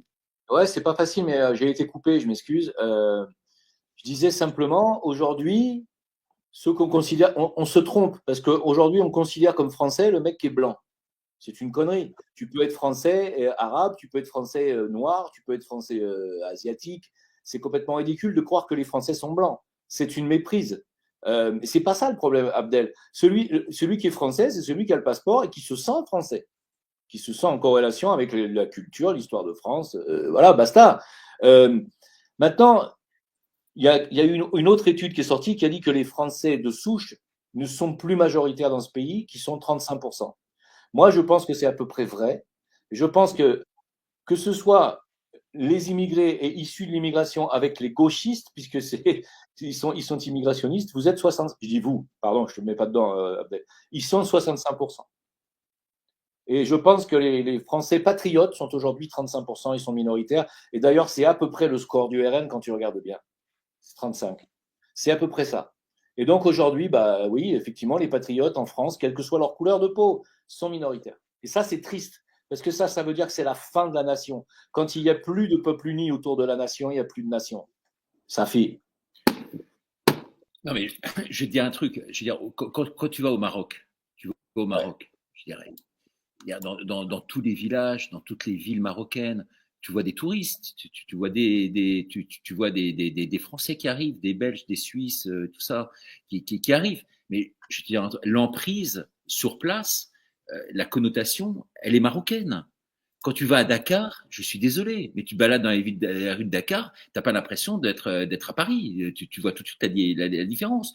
Tu vas en Allemagne, tu vas en Hollande, tu vas n'importe où, c'est ça. Il y a une exception française à ce niveau-là, franchement. Je veux dire, c'est pas d'être raciste. Personne n'est raciste ici. Et je veux dire, je pense qu'on est les trois, on a zéro racisme en nous. Moi, j'ai vécu toute ma vie dans les pays étrangers en très grande partie. Je veux dire, j'ai été assimilé, je me suis intégré, parce que là, c'est la vraie question. La différence, c'est l'assimilation et l'intégration, en fait. Moi, quand tu m'as dit qu'il allait y avoir un arabe, j'ai hésité quand même à venir. Et moi, quand il y avait peut-être français qui était au Maroc chez moi, alors là, j'ai dit, c'est le pompon. Tu vas te faire sortir, Jim. On a envahi, bordel. Oui, après, tu peux comprendre. Tu peux t'occuper de son cas, hein, tu peux t'occuper du cas de Jim là, pour le faire sortir de ce pays. Tu peux pas. C'est moi qui réussi à faire sortir, pas lui. Heureusement que je suis là pour le rappeler. Hein. On fait une manifestation avec Jim à Marrakech le 2-3 mai. Tu vas venir, Abdel? Ouais. Ouais, il y a quoi? 2-3 mai. Donc, au début, c'était le 8-9, ce qui semblait convenir à beaucoup de gens. 2-3, il y a moins de gens. On a une déperdition. Donc, on repart à l'attaque. Parce que... Mais c'est pourquoi? Fais le 8-9, moi, je m'en fous, tant pis. Fais le 8-9. Mais non, on va pas changer 18 fois. Attends, c'est chérap ton truc. Mais attends, c'est pourquoi la manif? C'est manif, ils me disent, il va manif, ils me disent pas pourquoi. C'est conférence. Pourquoi? Parce que on a un guide, monsieur le guide. Attention, à qui il va falloir donner un dirham à la fin parce que ça sera un bon guide. Ah non. Hein? Richard, attends, il y a le chapeau pour Jim. Hein. Il y a le chapeau pour Jim à la fin. Donc, en fait, il y a 2 conférences. Il y en a une sur les alerteurs, donc qui sera faite par Jim. Et toi, si tu es là, Abdel, tu pourrais vraiment y participer. Et puis, une autre sur le journalisme d'aujourd'hui. Et je ferai cette conférence. Donc, on aura des lieux sur place. On n'est pas une agence de voyage, donc c'est pas à nous d'organiser le voyage. Chacun y va à son propre gré, sa propre façon et choisit ses hôtels ou ses nuitées à sa disposition, ses moyens de transport également pour y aller. Et puis, on se retrouve sur place. Donc le vendredi, samedi, repart le dimanche après un déjeuner. Génial. Et voilà. Et le 2-3, ça peut être super de se retrouver là-bas, dans un lieu sûr, qui est sécurisé. On filtrera les gens qui vont venir. On est sûr qu'il n'y aura pas comme ça. On pourra faire une manif pour dégager. Il y a trop de Français à Marrakech. On peut ou pas? On peut profiter de ça ou pas? Et puis on va chanter on va lancer le chant des Gilets jaunes de Macron, hein, qui vient d'Avignon. Richard, il y a une dame sur le chat qui dit, qui s'appelle Chantal Alexandre. Elle dit Jim n'a pas répondu à mon mail pour la rencontre à Marrakech. Madame, voilà. Tu fais bien ton boulot, Jim. Hein. Non, attends, je réponds. J'ai réexpédié votre mail à Richard, car c'est lui qui s'en occupe. Donc, j'ai réexpédié vos mails à Richard, moi. C'est pour ça que j'ai pas.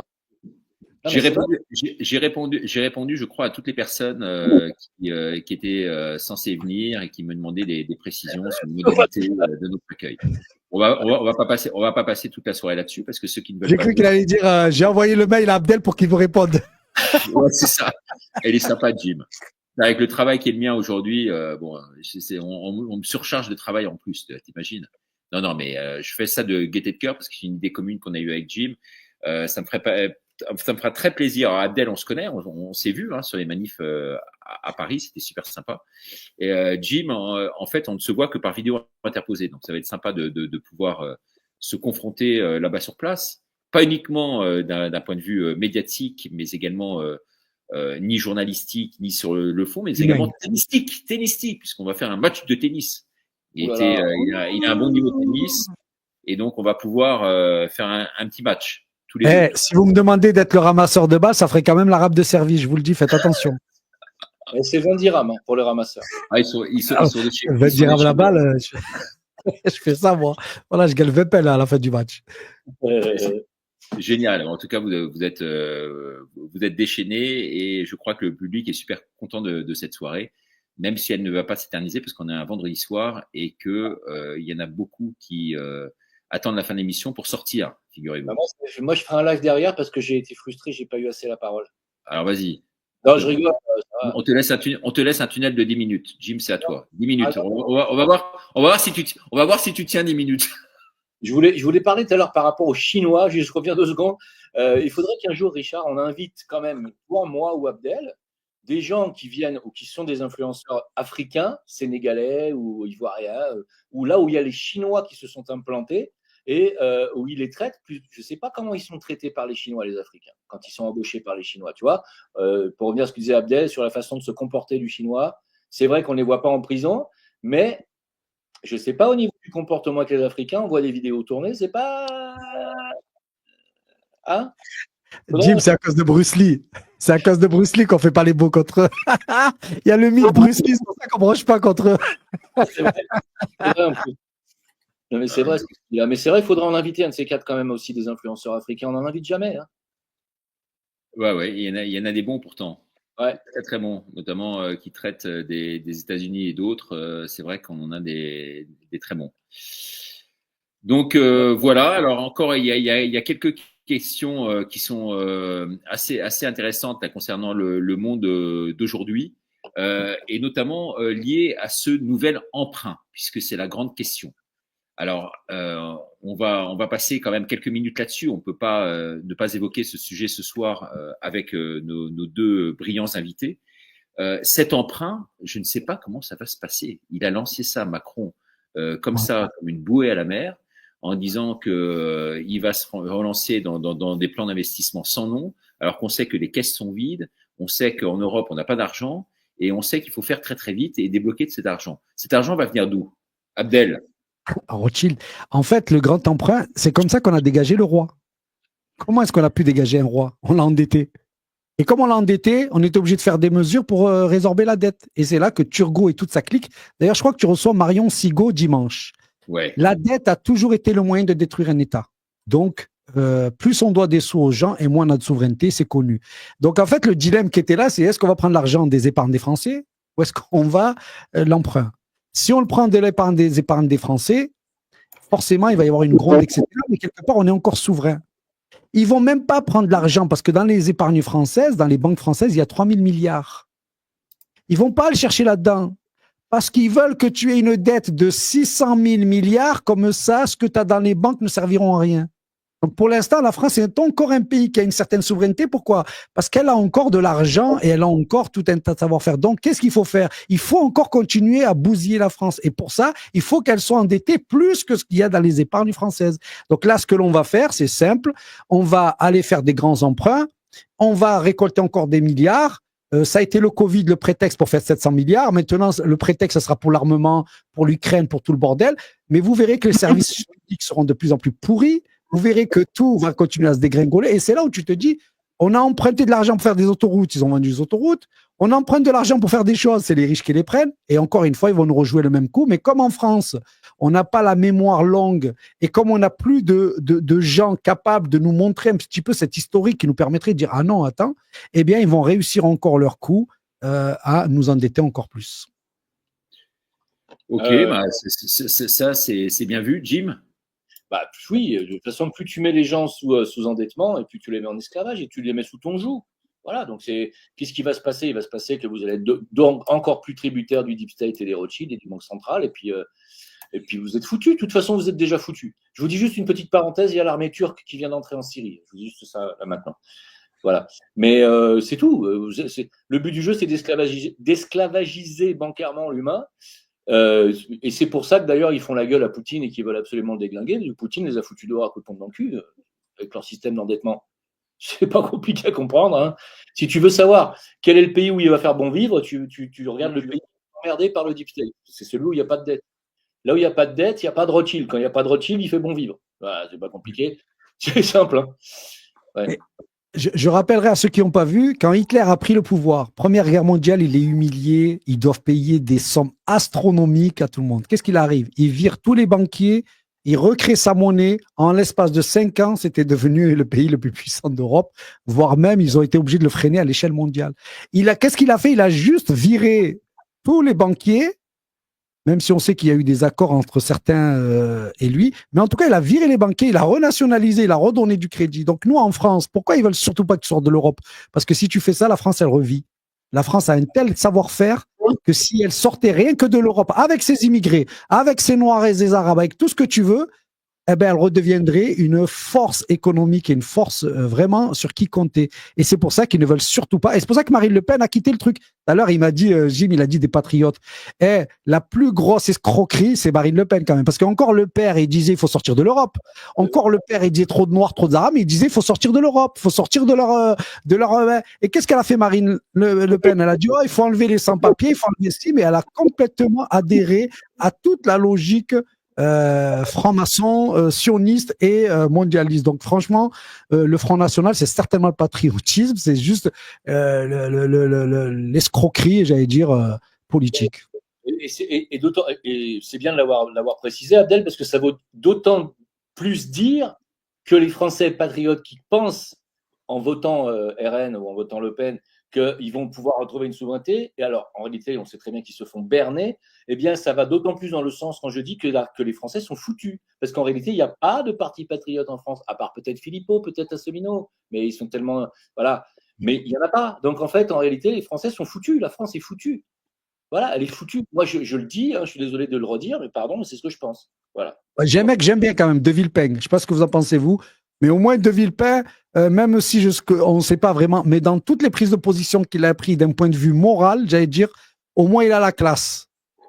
Bah écoute, moi, pour moi, il y en a trois qui tiennent véritablement la route aujourd'hui, qui sont, je trouve, au-dessus du lot. Il y a effectivement De Villepin. De Villepin, c'est franchement, c'est super tout ce qu'il dit, l'expérience qu'il a eue, ce qu'il a fait à l'époque de l'Irak et tout ça. Il y a De Villiers, bien entendu, mais sa politique sur Israël est très contestable et ça, je ne comprends pas par rapport à ça, parce que c'est vrai que sur tout le reste, je signe, mais par rapport à Israël, non.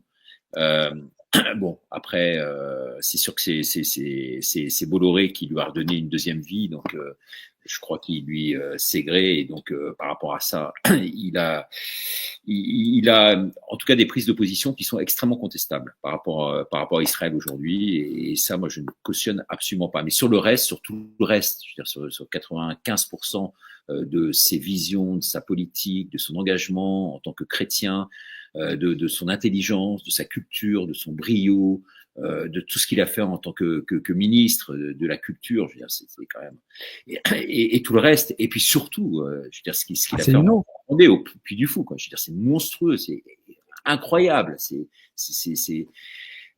une réussite sans nom. Donc c'est un homme qui n'est pas resté, si tu veux, sous les ors du pouvoir pour bénéficier de quoi que ce soit, quoi. Toi, il s'est, pour employer une… Tu parles de qui?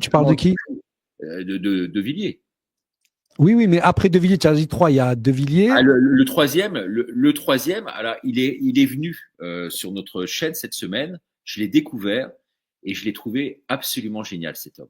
Vraiment, il faudrait que vous l'écoutiez. Je ne sais pas si vous le connaissiez. C'est qui? Il s'appelle Hervé Moreau. Hervé Moreau.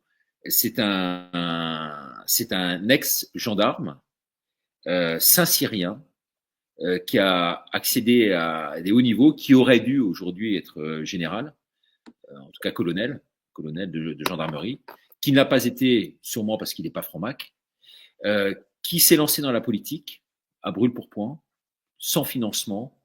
Il a eu du mal à obtenir 25 000 euros de la banquière qui n'y croyait pas, mais bon, sur sa bonne gueule qui lui a filé.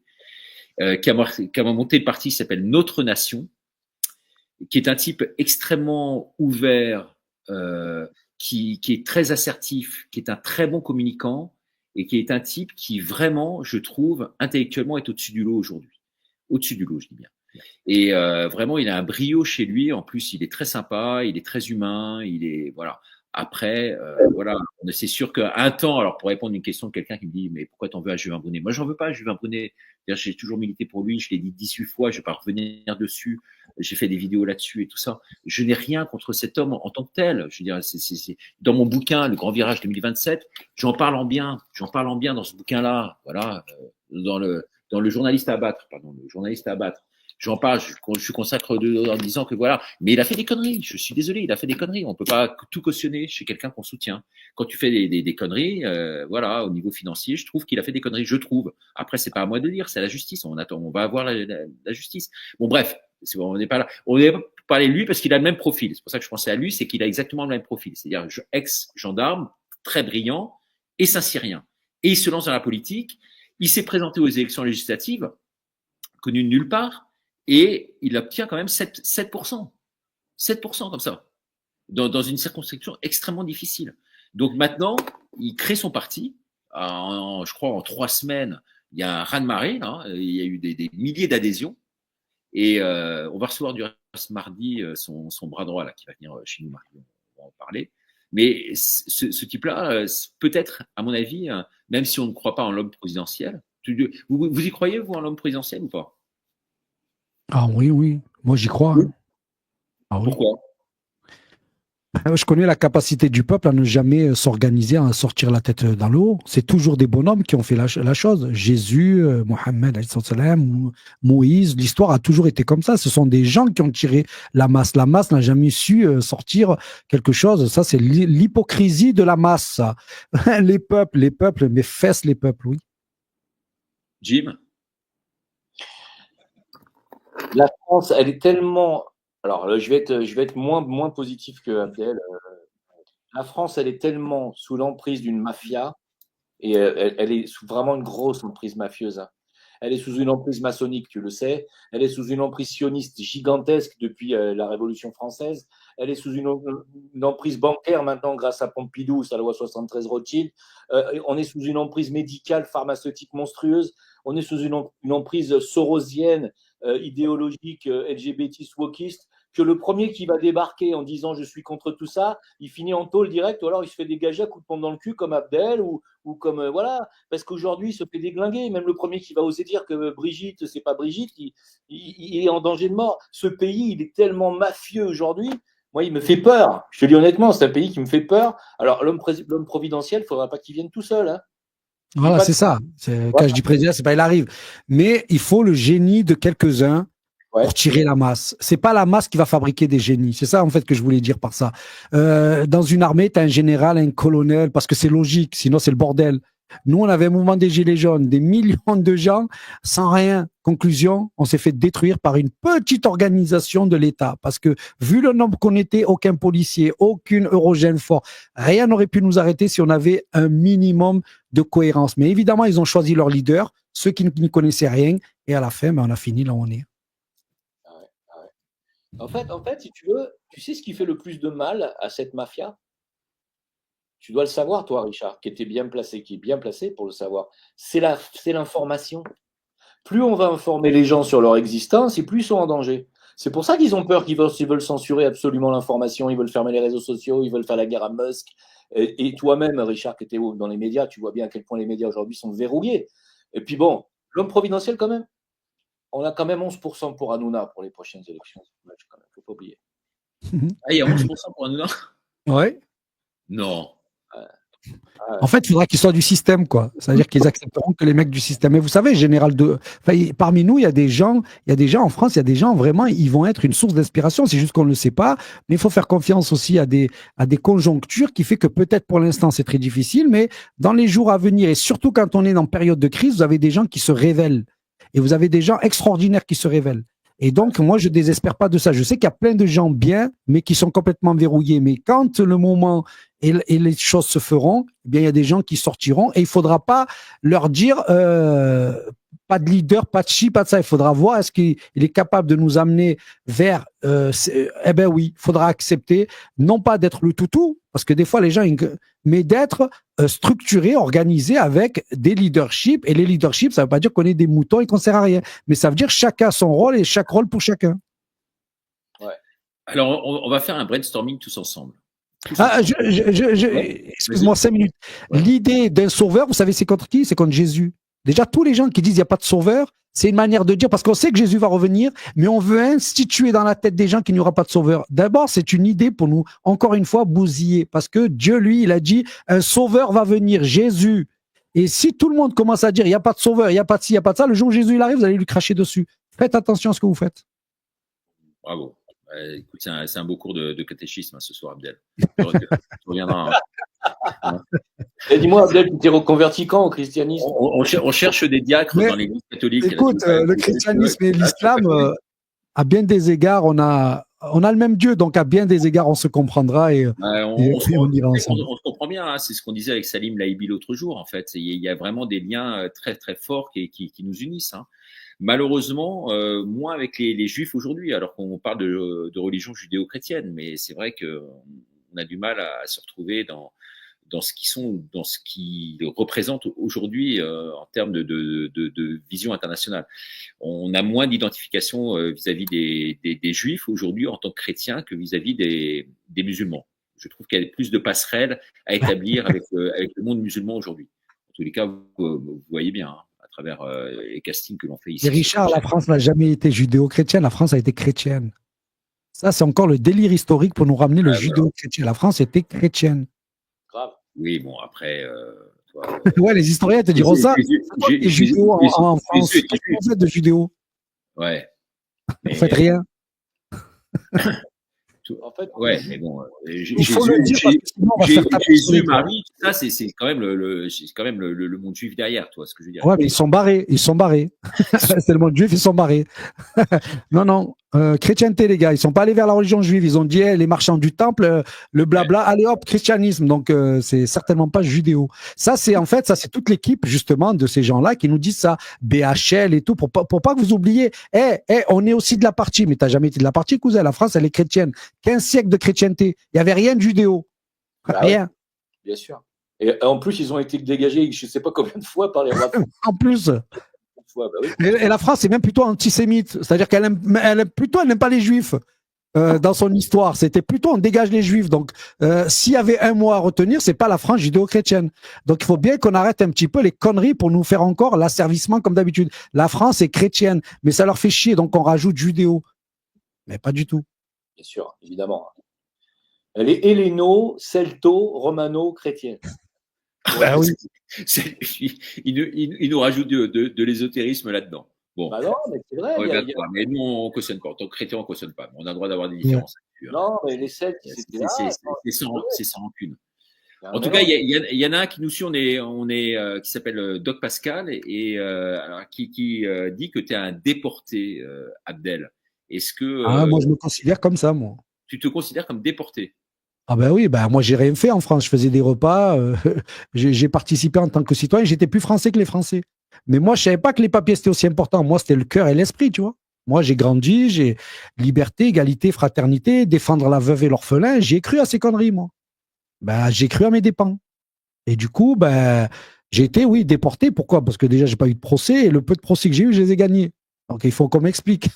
J'arrive devant 3 juges, je gagne, je vois aucun juge, je suis viré. C'est quoi ce bordel? Qu'est-ce qui se passe? Ouais, la France de Darmanin, mais d'ailleurs, tout le monde l'a vu. Il n'y a pas que moi, de toute façon. Après, c'est les Français qui vont morfler.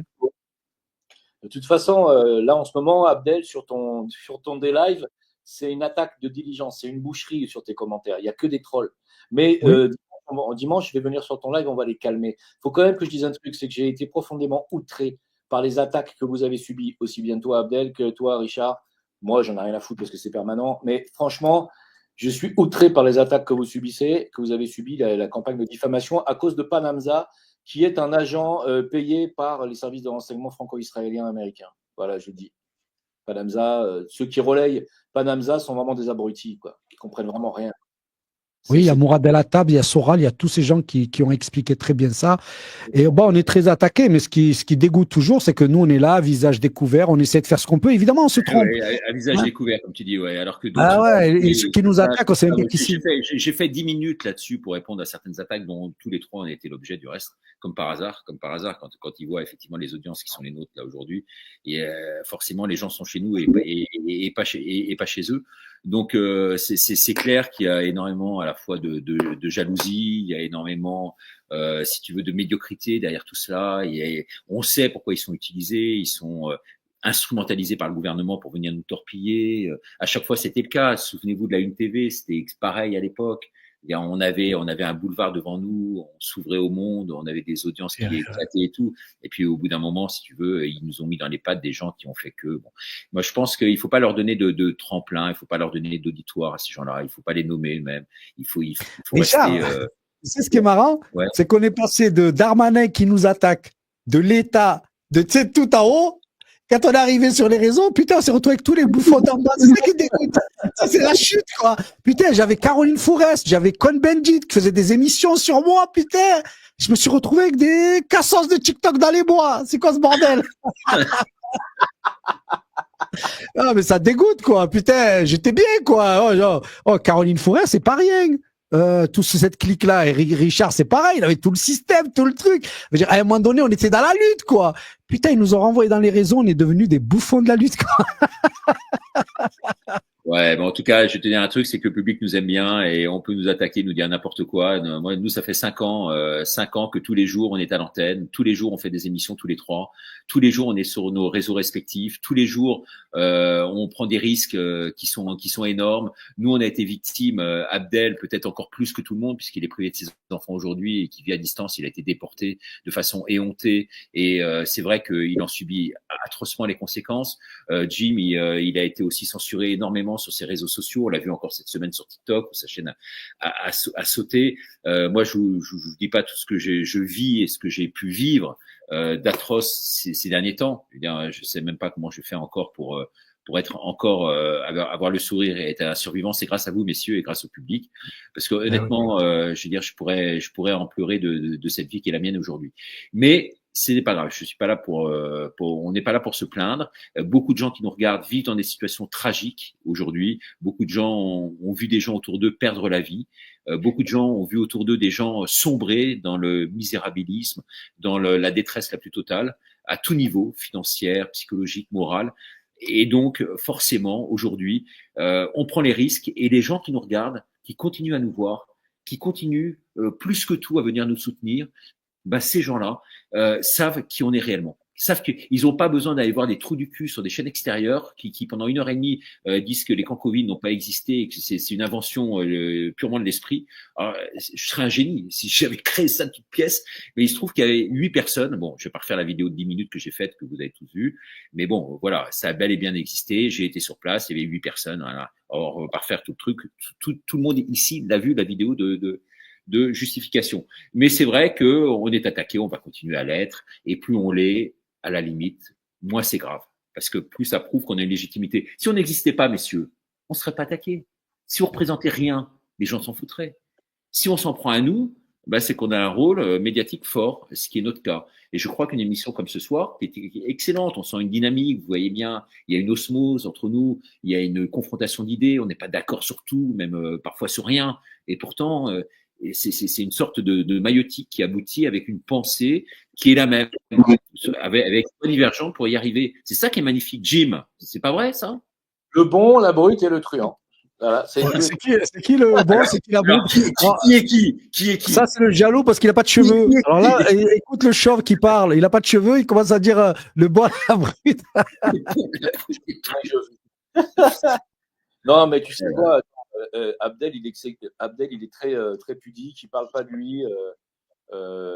Moi, je sais sa situation familiale, je vais pas en parler non plus, je vais pas révéler, mais c'est vraiment dégueulasse de s'attaquer à Abdel. Je dis honnêtement, qui a été viré de France, qui est séparé de sa famille. Vous croyez que c'est marrant, sincèrement? Vous croyez que c'est drôle? Ça vous fait marrer, vous? Il y a des gens qui viennent attaquer Abdel en pensant que c'est un salopard, un ci, un ça, mais vous rigolez ou quoi? Mais vous plaisantez ou quoi? Ça m'énerve. En fait, hier, Abdel, je suis allé sur ton live et je suis allé défoncer tous ceux qui écrivaient sur ta. Je les ai défoncés. Si je les avais vus en face, putain, je crois que je les aurais frappés. Donc, en fait, j'ai essayé de faire comprendre qu'on n'était pas des saints. Le fait que l'on soit là, ça veut dire que dans notre façon de faire, il y a des choses qu'on va pas plaire à tout le monde. Mais ce qu'il faut regarder, c'est quoi? C'est au fond, est-ce qu'on défend un intérêt dans lequel, enfin, une idée dans laquelle vous vous retrouvez? Soit vous dites non, et dans ce cas-là, oui, vous pouvez être très critique sur nous et vous nous dites sur quoi.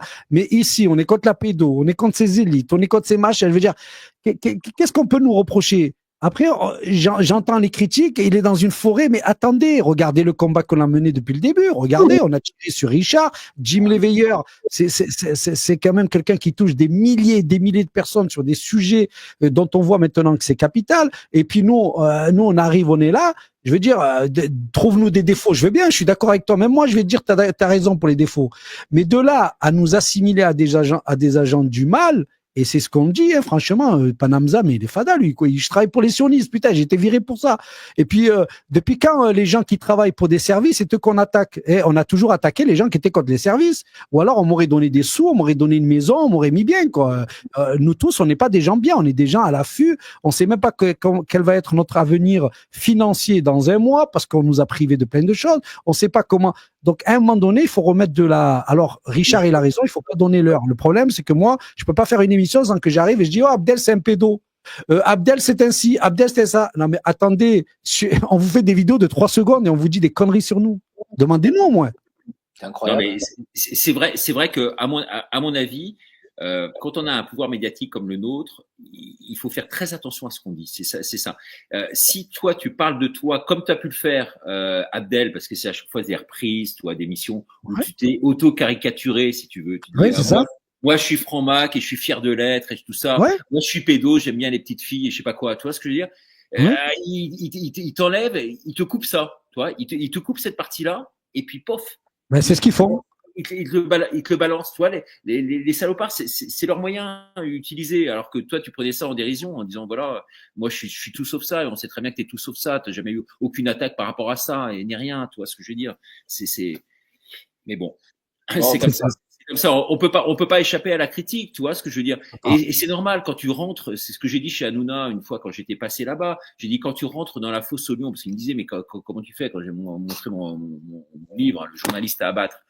Bon, tu vois, il l'a lu, tout ça, il a vu le parcours qui est le mien, il le connaissait, on se connaissait, on s'était vu sur les chaînes de télévision pendant X temps, et quand il voyait la misère, entre guillemets, qui est la mienne aujourd'hui, tu vois, il me demandait, mais il m'a dit, comment tu fais pour vivre, tu vois, mais il était face à moi, je me souviens, j'étais sur le pupitre, comme ça, il y avait une pause, il est venu, il m'a regardé droit dans les yeux, mais il était vraiment à 20 cm de moi, toi. Il me regardait comme ça il est profond, ce type. Bon, après, on peut lui reprocher beaucoup de choses. On peut lui reprocher, effectivement, des prises de position parfois complètement dingues. On peut lui reprocher, voilà. Mais c'est quelqu'un qui a quand même une forme de profondeur dans ce qu'il peut représenter au niveau personnel. Et voilà. Tu as le salut d'ailleurs de Eric Montana et toi aussi Jim. Et Eric Montana, lui, quand il a eu tout ça, j'aime beaucoup. J'aime beaucoup Eric. Envoyé, tu sais, Jim, ils ont fait fan de ceux qui dirigent la chaîne, je vais le dire très clairement. Mais Eric, c'est quelqu'un que j'aime. Eric Montana, c'est quelqu'un que j'aime vraiment, vraiment beaucoup. Eh ben, il t'aime beaucoup aussi. Et c'est lui qui m'a alerté, en fait. Et il m'a envoyé tout un tas d'éléments par rapport à eux. Mais il m'a dit aussi, Jim, Richard, si vous voulez. D'ailleurs, moi, dimanche, je fais un spécial autour de ça, Jim, parce que je veux pas que les gens ils puissent dire que nous, on fuit les choses. Mais c'est vrai qu'on fera une, on n'en fera pas 150. De toute façon, tous les 6 mois, il faut qu'on fasse une mise au point parce que au bout d'un moment, on peut rien faire sans échapper à ces questions-là. Mais de façon générale, tout le monde. Moi, quand j'ai appris l'histoire de Gandhi, il était très critiqué. Nelson Mandela, super critiqué. Malcolm X, super. C'est-à-dire que il y a aucun homme sur terre qui va échapper de toute façon à la critique de ceux qui agissent. Donc là, au moins, on est réglé. Jésus lui-même était critiqué, et je vous parle même pas que ce soit Moïse ou le prophète Sallam, ils étaient super critiqués aussi. Donc à un moment donné, on est comme les autres, on accepte la règle, mais c'est vrai que on demande à ceux qui sont là, pas aux détracteurs, mais aux autres. Je préfère que vous veniez nous voir et que vous nous posiez des questions plutôt que vous affirmiez des choses dont vous n'en avez aucune connaissance. Parce que ça fait chier. Des gens que l'on connaît qui reprennent des thèses complètement à la con. Voilà. Ça, par contre, ça nous fait chier. Mais par contre, les détracteurs, écoute, ils sont jaloux de nous, ils vivent de ça. Donc, on peut rien faire. Mais vous, oui. Vous nous connaissez assez. Si tu leur donnes du grain à moudre, ils surfent sur notre notoriété pour se faire un nom. Donc, plus tu les mets en avant, et plus les gens vont dire, ah, c'est qui ce type-là et tout ça. Et vont aller chez eux. Moi, je pense que non. Je ne les cite pas, ces types-là. Et j'ai eu le tort pendant un moment de le faire. Et en fait, je me suis rendu compte en matière de communication qu'il faut absolument pas faire ça. Tu vois ce que je veux dire? On va pas les citer. Tu leur donnes une tribune. En fait, on répond juste aux critiques qu'ils nous font. Ça serait débile si tu veux. T'alimentes l'ennemi. C'est ce qu'ils font un peu aussi. Sans les citer. Oui, sans les citer. Le pouvoir de la calomnie ou de la diffamation, il est phénoménal. Tu détruis la vie d'un homme en lui faisant une image ou une réputation qui n'est pas la sienne. Tu le détruis. Mais la preuve que non, Jim. Regarde-toi, on t'a attaqué comme on a attaqué Abdel, comme on m'a attaqué moi, de la même façon. On a les mêmes trolls. Tout le monde sait que ce sont des gens qui sont instrumentalisés par le gouvernement, payés par le gouvernement, qui ont des fonds, notamment les fonds Marianne, qui ont servi à cela et qui encore servent à ça. Ils créent justement par les services, comme tu disais, toi, Abdel, tout à l'heure, ils te créent un nombre d'adresses incalculable. Et quand tu vas sur les comptes de ces gens-là ou d'autres, et tu t'aperçois qu'il n'y a rien derrière, c'est du vide absolu, sidéral. Donc c'est des adresses mail qui sont postées, et le type derrière son ordinateur, il dit Boutry, t'es un connard, Abdel, t'es un enculé, et Jim va me faire foutre. Tu vois ce que je veux dire? Donc c'est facile de faire ça, et après les gens vont dire ah bah oui, mais quand même il doit y avoir un fond de vrai parce que le type qui s'appelle Marcel 2418 dit ça. Bah voilà. Mais on s'en fout de ça. Il faut être au-dessus de ça. Il faut être au-dessus de ça. Richard, nous on est fort, on passe au-dessus, mais il y a des gens qui peuvent se suicider, il y a des gens qui peuvent vraiment se foutre en l'air. Hein. Pour moi, le pouvoir de la calomnie, il est terrible. Il y a des gens qui ont cru que ma femme et moi, on trafiquait les enfants à cause d'un connard qui était de l'autre côté au Brésil là-bas et qui disait qu'on trafiquait des gosses au Maroc. C'est gravissime, c'est que tu peux te faire buter pour un truc comme ça. Il y a un mec qui peut un jour débarquer et dire espèce de salaud, tu trafiques des gosses, il te met une balle. La nuisance de la calomnie peut être mortelle. C'est terrible. Non, ce qu'il faut faire, ce que dit Richard et qui est une bonne idée, c'est qu'en fait, on ne focalise pas sur eux, mais on focalise plutôt sur le message qu'on leur donne. Par exemple, quand on dit c'est un pédo, ben on explique non, on n'a rien de pédo. À un moment donné, on fait ça à des détracteurs, on leur dit non, je suis pas franc-maçon et tout. Et au bout d'une heure, ils disent si, t'es un menteur. Ah ben ok, je suis un franc-maçon. Je mange des gosses. D'ailleurs, ils ont enlevé cette partie aussi. Je mange des gosses. J'en ai rien à foutre de la Palestine. Donc ça, on expliquera juste aux gens pour qu'ils se disent ah ouais, c'est bon, ok, j'ai compris le contexte. Je suis désolé, mais si vous voulez, là, toi, on était même sur une très bonne dynamique. Et en parlant de ça, les énergies baissent. Tu vois ce que je veux dire? Tu sens que les vibrations, elles sont moins hautes qu'il y a 20 minutes dans cette émission. Pourquoi? Parce qu'ils nous forcent à rentrer dans un système où on fait baisser nos propres vibrations intérieures. Ouais. Donc, on n'a pas rentré là-dedans. Mais moi, j'en ai rien à foutre. Des émissions qui durent 3 heures sur moi où je suis allumé, j'en ai rien à foutre. Je les regarde même pas. Je veux pas me salir l'esprit, le moral avec ça. Quelqu'un m'en a fait un résumé en disant t'as été attaqué sur ça, sur ça. Bon, bah j'ai fait une riposte immédiate de 10 minutes sans nommer la personne en disant voilà non effectivement franc-maçon ça fait 5 ans que dans toutes les émissions je lutte contre ça et j'ai pris tous les risques absolus et voulus. Et je même mis à dos certaines personnes qui étaient proches à cause de ça parce qu'ils trouvaient que c'était trop exagéré et que je m'en prenais à eux de façon même Jim me l'a dit un jour sur cette antenne. On a eu un différend là-dessus en disant il faut pas, tous ne sont pas forcément pour oui, tout ça. Bon, voilà. Mais n'empêche que moi c'est mon combat avec Garofalo. Du reste, Garofalo que je vous invite à inviter, messieurs, parce qu'il souhaiterait passer à la fois sur vos 2 antennes. Je vais vous donner son numéro, je vais vous communiquer parce que c'est quand même quelqu'un qui a eu la peau de juge très haut placé en France, dans le sud de la France, quelqu'un d'extrêmement costaud. C'est quelqu'un qui connaît très bien différents mondes, si vous voyez ce que je veux dire. Et je pense que c'est quelqu'un que vous devriez véritablement interviewer. Moi, je l'ai interviewé à plusieurs reprises. Julien Didier Garofalo, il croule sous les demandes, donc il n'est pas du tout sous les demandes. Il est sollicité en permanence par X milliers de personnes qui veulent savoir puisqu'il a la liste, mais il serait prêt à passer chez vous parce qu'il vous aime bien tous les deux. Et donc voilà. Moi, je l'aime beaucoup. Je l'ai reçu une fois déjà, mais avec plaisir que je le recevrai une autre fois parce que je l'avais reçu une fois. Évidemment, c'est le genre de mec, c'est pas un bouffon, voilà. Donc ça fait plaisir de les voir. Ça c'est pas un bouffon. C'est moins qu'on puisse dire. Ça, lui, c'est pas un bouffon. Quand il dit quelque chose, il le fait. Exactement. Et s'il faut qu'il s'en prenne à certaines personnes, il le fera et croyez-moi. Ouais. Ça, c'est bien ça. Ouais. Non, mais c'est vrai. Bon, en tout cas, il faut inscrire que dans tout ce que l'on dit, on a ce côté-là où on est capable de parler de Trump, de Poutine. Monter les vibrations là sur le dernier quart d'heure. Donc, on est capable de faire ça, on est capable d'aller vers tout. Et des fois, on dit, c'est juste la conversation qu'on a eue, c'est juste pour dire que nous, en fait, on veut pas fuir les trucs. Il y a une stratégie à mettre en place, mais en tout cas, on va pas fuir. Et moi, de temps en temps, il faut être capable aussi de répondre aux questions des gens. Tout simple. Voilà. Qu'est-ce que vous avez envie de nous dire? Qu'est-ce que vous avez envie de nous poser comme question? On est là, on vous répond, il n'y a pas de problème, n'ayez pas peur. On est comme vous, des êtres humains. On est animé par cette envie de ne pas. Mais voilà, on reste des humains. Ouais, enfin, en tout cas, moi, j'ai jamais eu peur de personne. S'il y a des gens qui veulent venir me poser des questions en live, je les attends. Juste une bonne nouvelle, les amis, pour remonter les vibrations. Je sors mon réseau. Alors, ne rigolez pas, hein. Je sors mon réseau social ce week-end. Enfin. Ah, super. Voilà. Alors, ça correspond à quoi? Comment?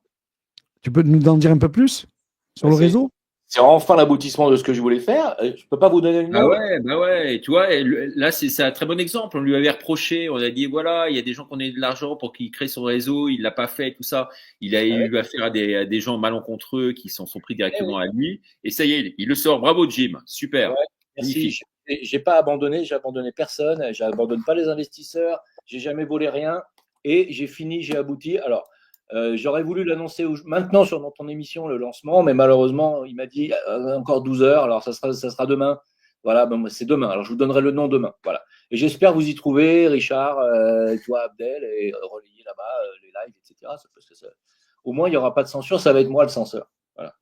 Voilà. Moi, je serai parmi ton réseau. Tu pourras compter sur moi. On remercie Doc Pascal qui dit pour connaître les 3 personnes à l'écran, ce sont des purs et qui n'ont que l'envie de faire éclater les vérités. Le reste n'est que calomnie et jalousie. Merci Doc. Ouais, mais merci Doc, toujours là, toujours fidèle le Doc. Et à Marine. Il y avait une faute de frappe, je crois. Il a marqué des purs, il n'a pas voulu mettre ça, je crois.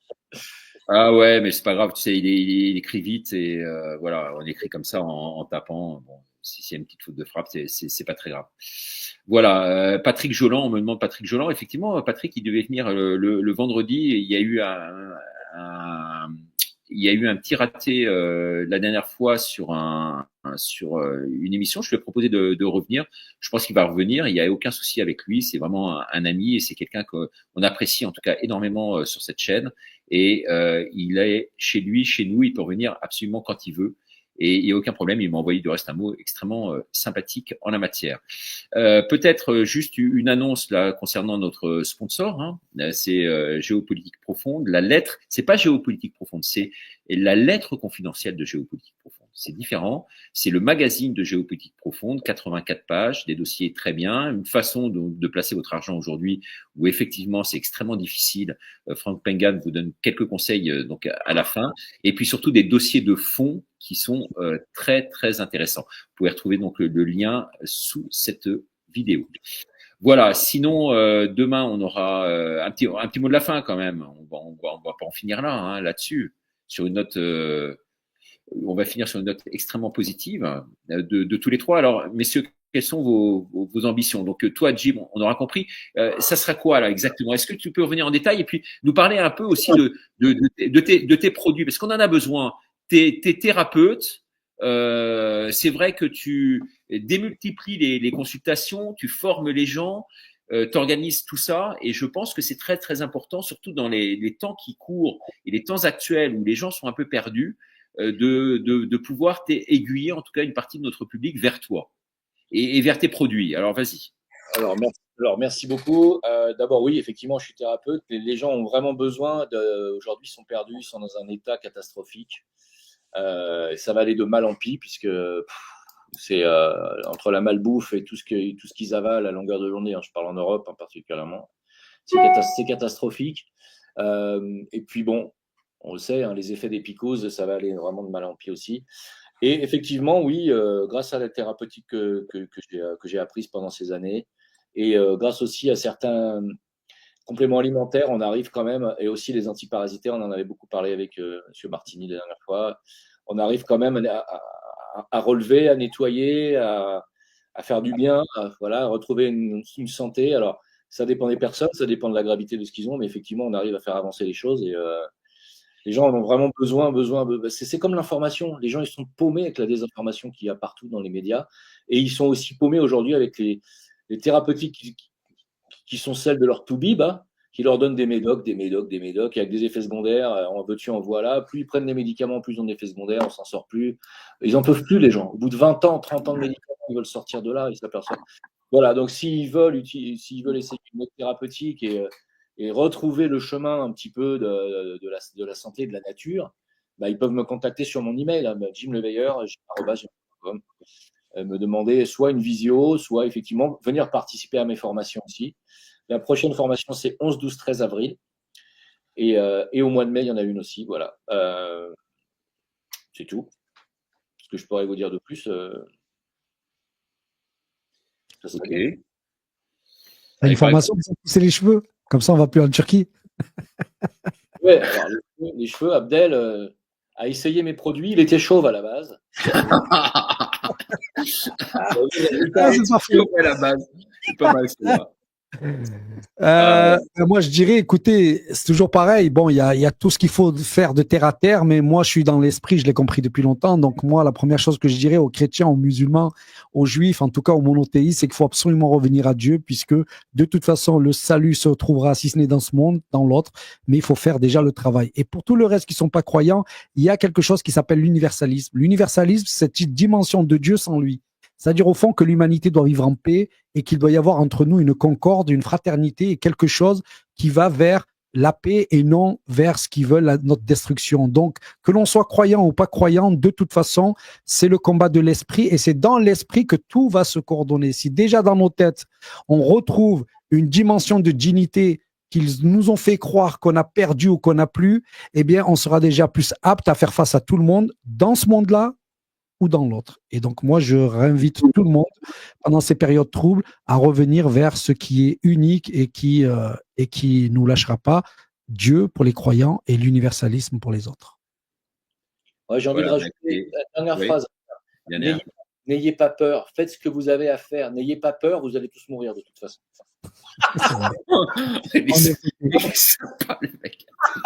Non, mais je veux dire, on va tous mourir un jour, voilà, et il faut faire ce pourquoi nous sommes venus sur Terre. N'ayez pas peur, faites-le, dites ce que vous avez à dire. Voilà, de toute façon, c'est pas parce que vous allez prendre 5 ans de prison que ça va changer quoi que ce soit. Non, mais je dis ça parce que ceux qui voudront pas aller au front, selon la loi de mobilisation militaire, prendront 50 ou 500 000 euros d'amende. Voilà. Moi, je préfère prendre 5 ans que d'aller me battre contre un Russe. Mais ou les deux, on te prend 500 000 euros d'amende et on te met 5 ans de prison. Là, ça fait beaucoup. Là, Merci Richard, en tout cas, pour ton émission. Merci à vous deux et on se retrouve vendredi prochain, vous êtes d'accord? Inch'Allah, comme on dit. Allez, Yallah. Allez, je vous embrasse. Hein. Vous avez vu, Jimmy, il n'est pas croyant, mais il a dit Allah. Il y avait Allah quand même dedans. Moi, j'ai dit Inch'Allah, lui, il a dit Allah. Toi, tu t'islamises, toi. Je te le dis, toi. Voilà, que Dieu vous bénisse tous les trois. Bien sûr. Amen. Merci tout le monde. Merci tous. Ma religion, c'est l'amour. Il n'y a que l'amour qui compte, hein, n'est-ce pas? Ah, Dieu est amour, donc c'est bon. On se retrouve. Ouais, Dieu est amour. Voilà, l'amour. Alors, en tout cas, on a passé une super soirée. Hein. Ouais. Grâce à vous, messieurs. Allez. Merci Richard. À très bientôt. Allez, je vous embrasse. Et ciao, alors, ciao. Demain, on a Xavier Moreau. Ne ratez pas ça parce lui, c'est le mieux informé de tout ce qui se passe dans le conflit entre l'Ukraine et la Russie. Et puis donc, Marion Sigaud et Chloé Fromery, ce sera 21h. À 21h. Alors, dimanche à 21h et vous pourrez nous retrouver, Jim et moi, à 19h. Voilà, juste avant. Alors, comment ça? Mardi 11 à 16h30, c'est nickel. Allez, voilà. À très bientôt. Belle soirée, au revoir. Ciao.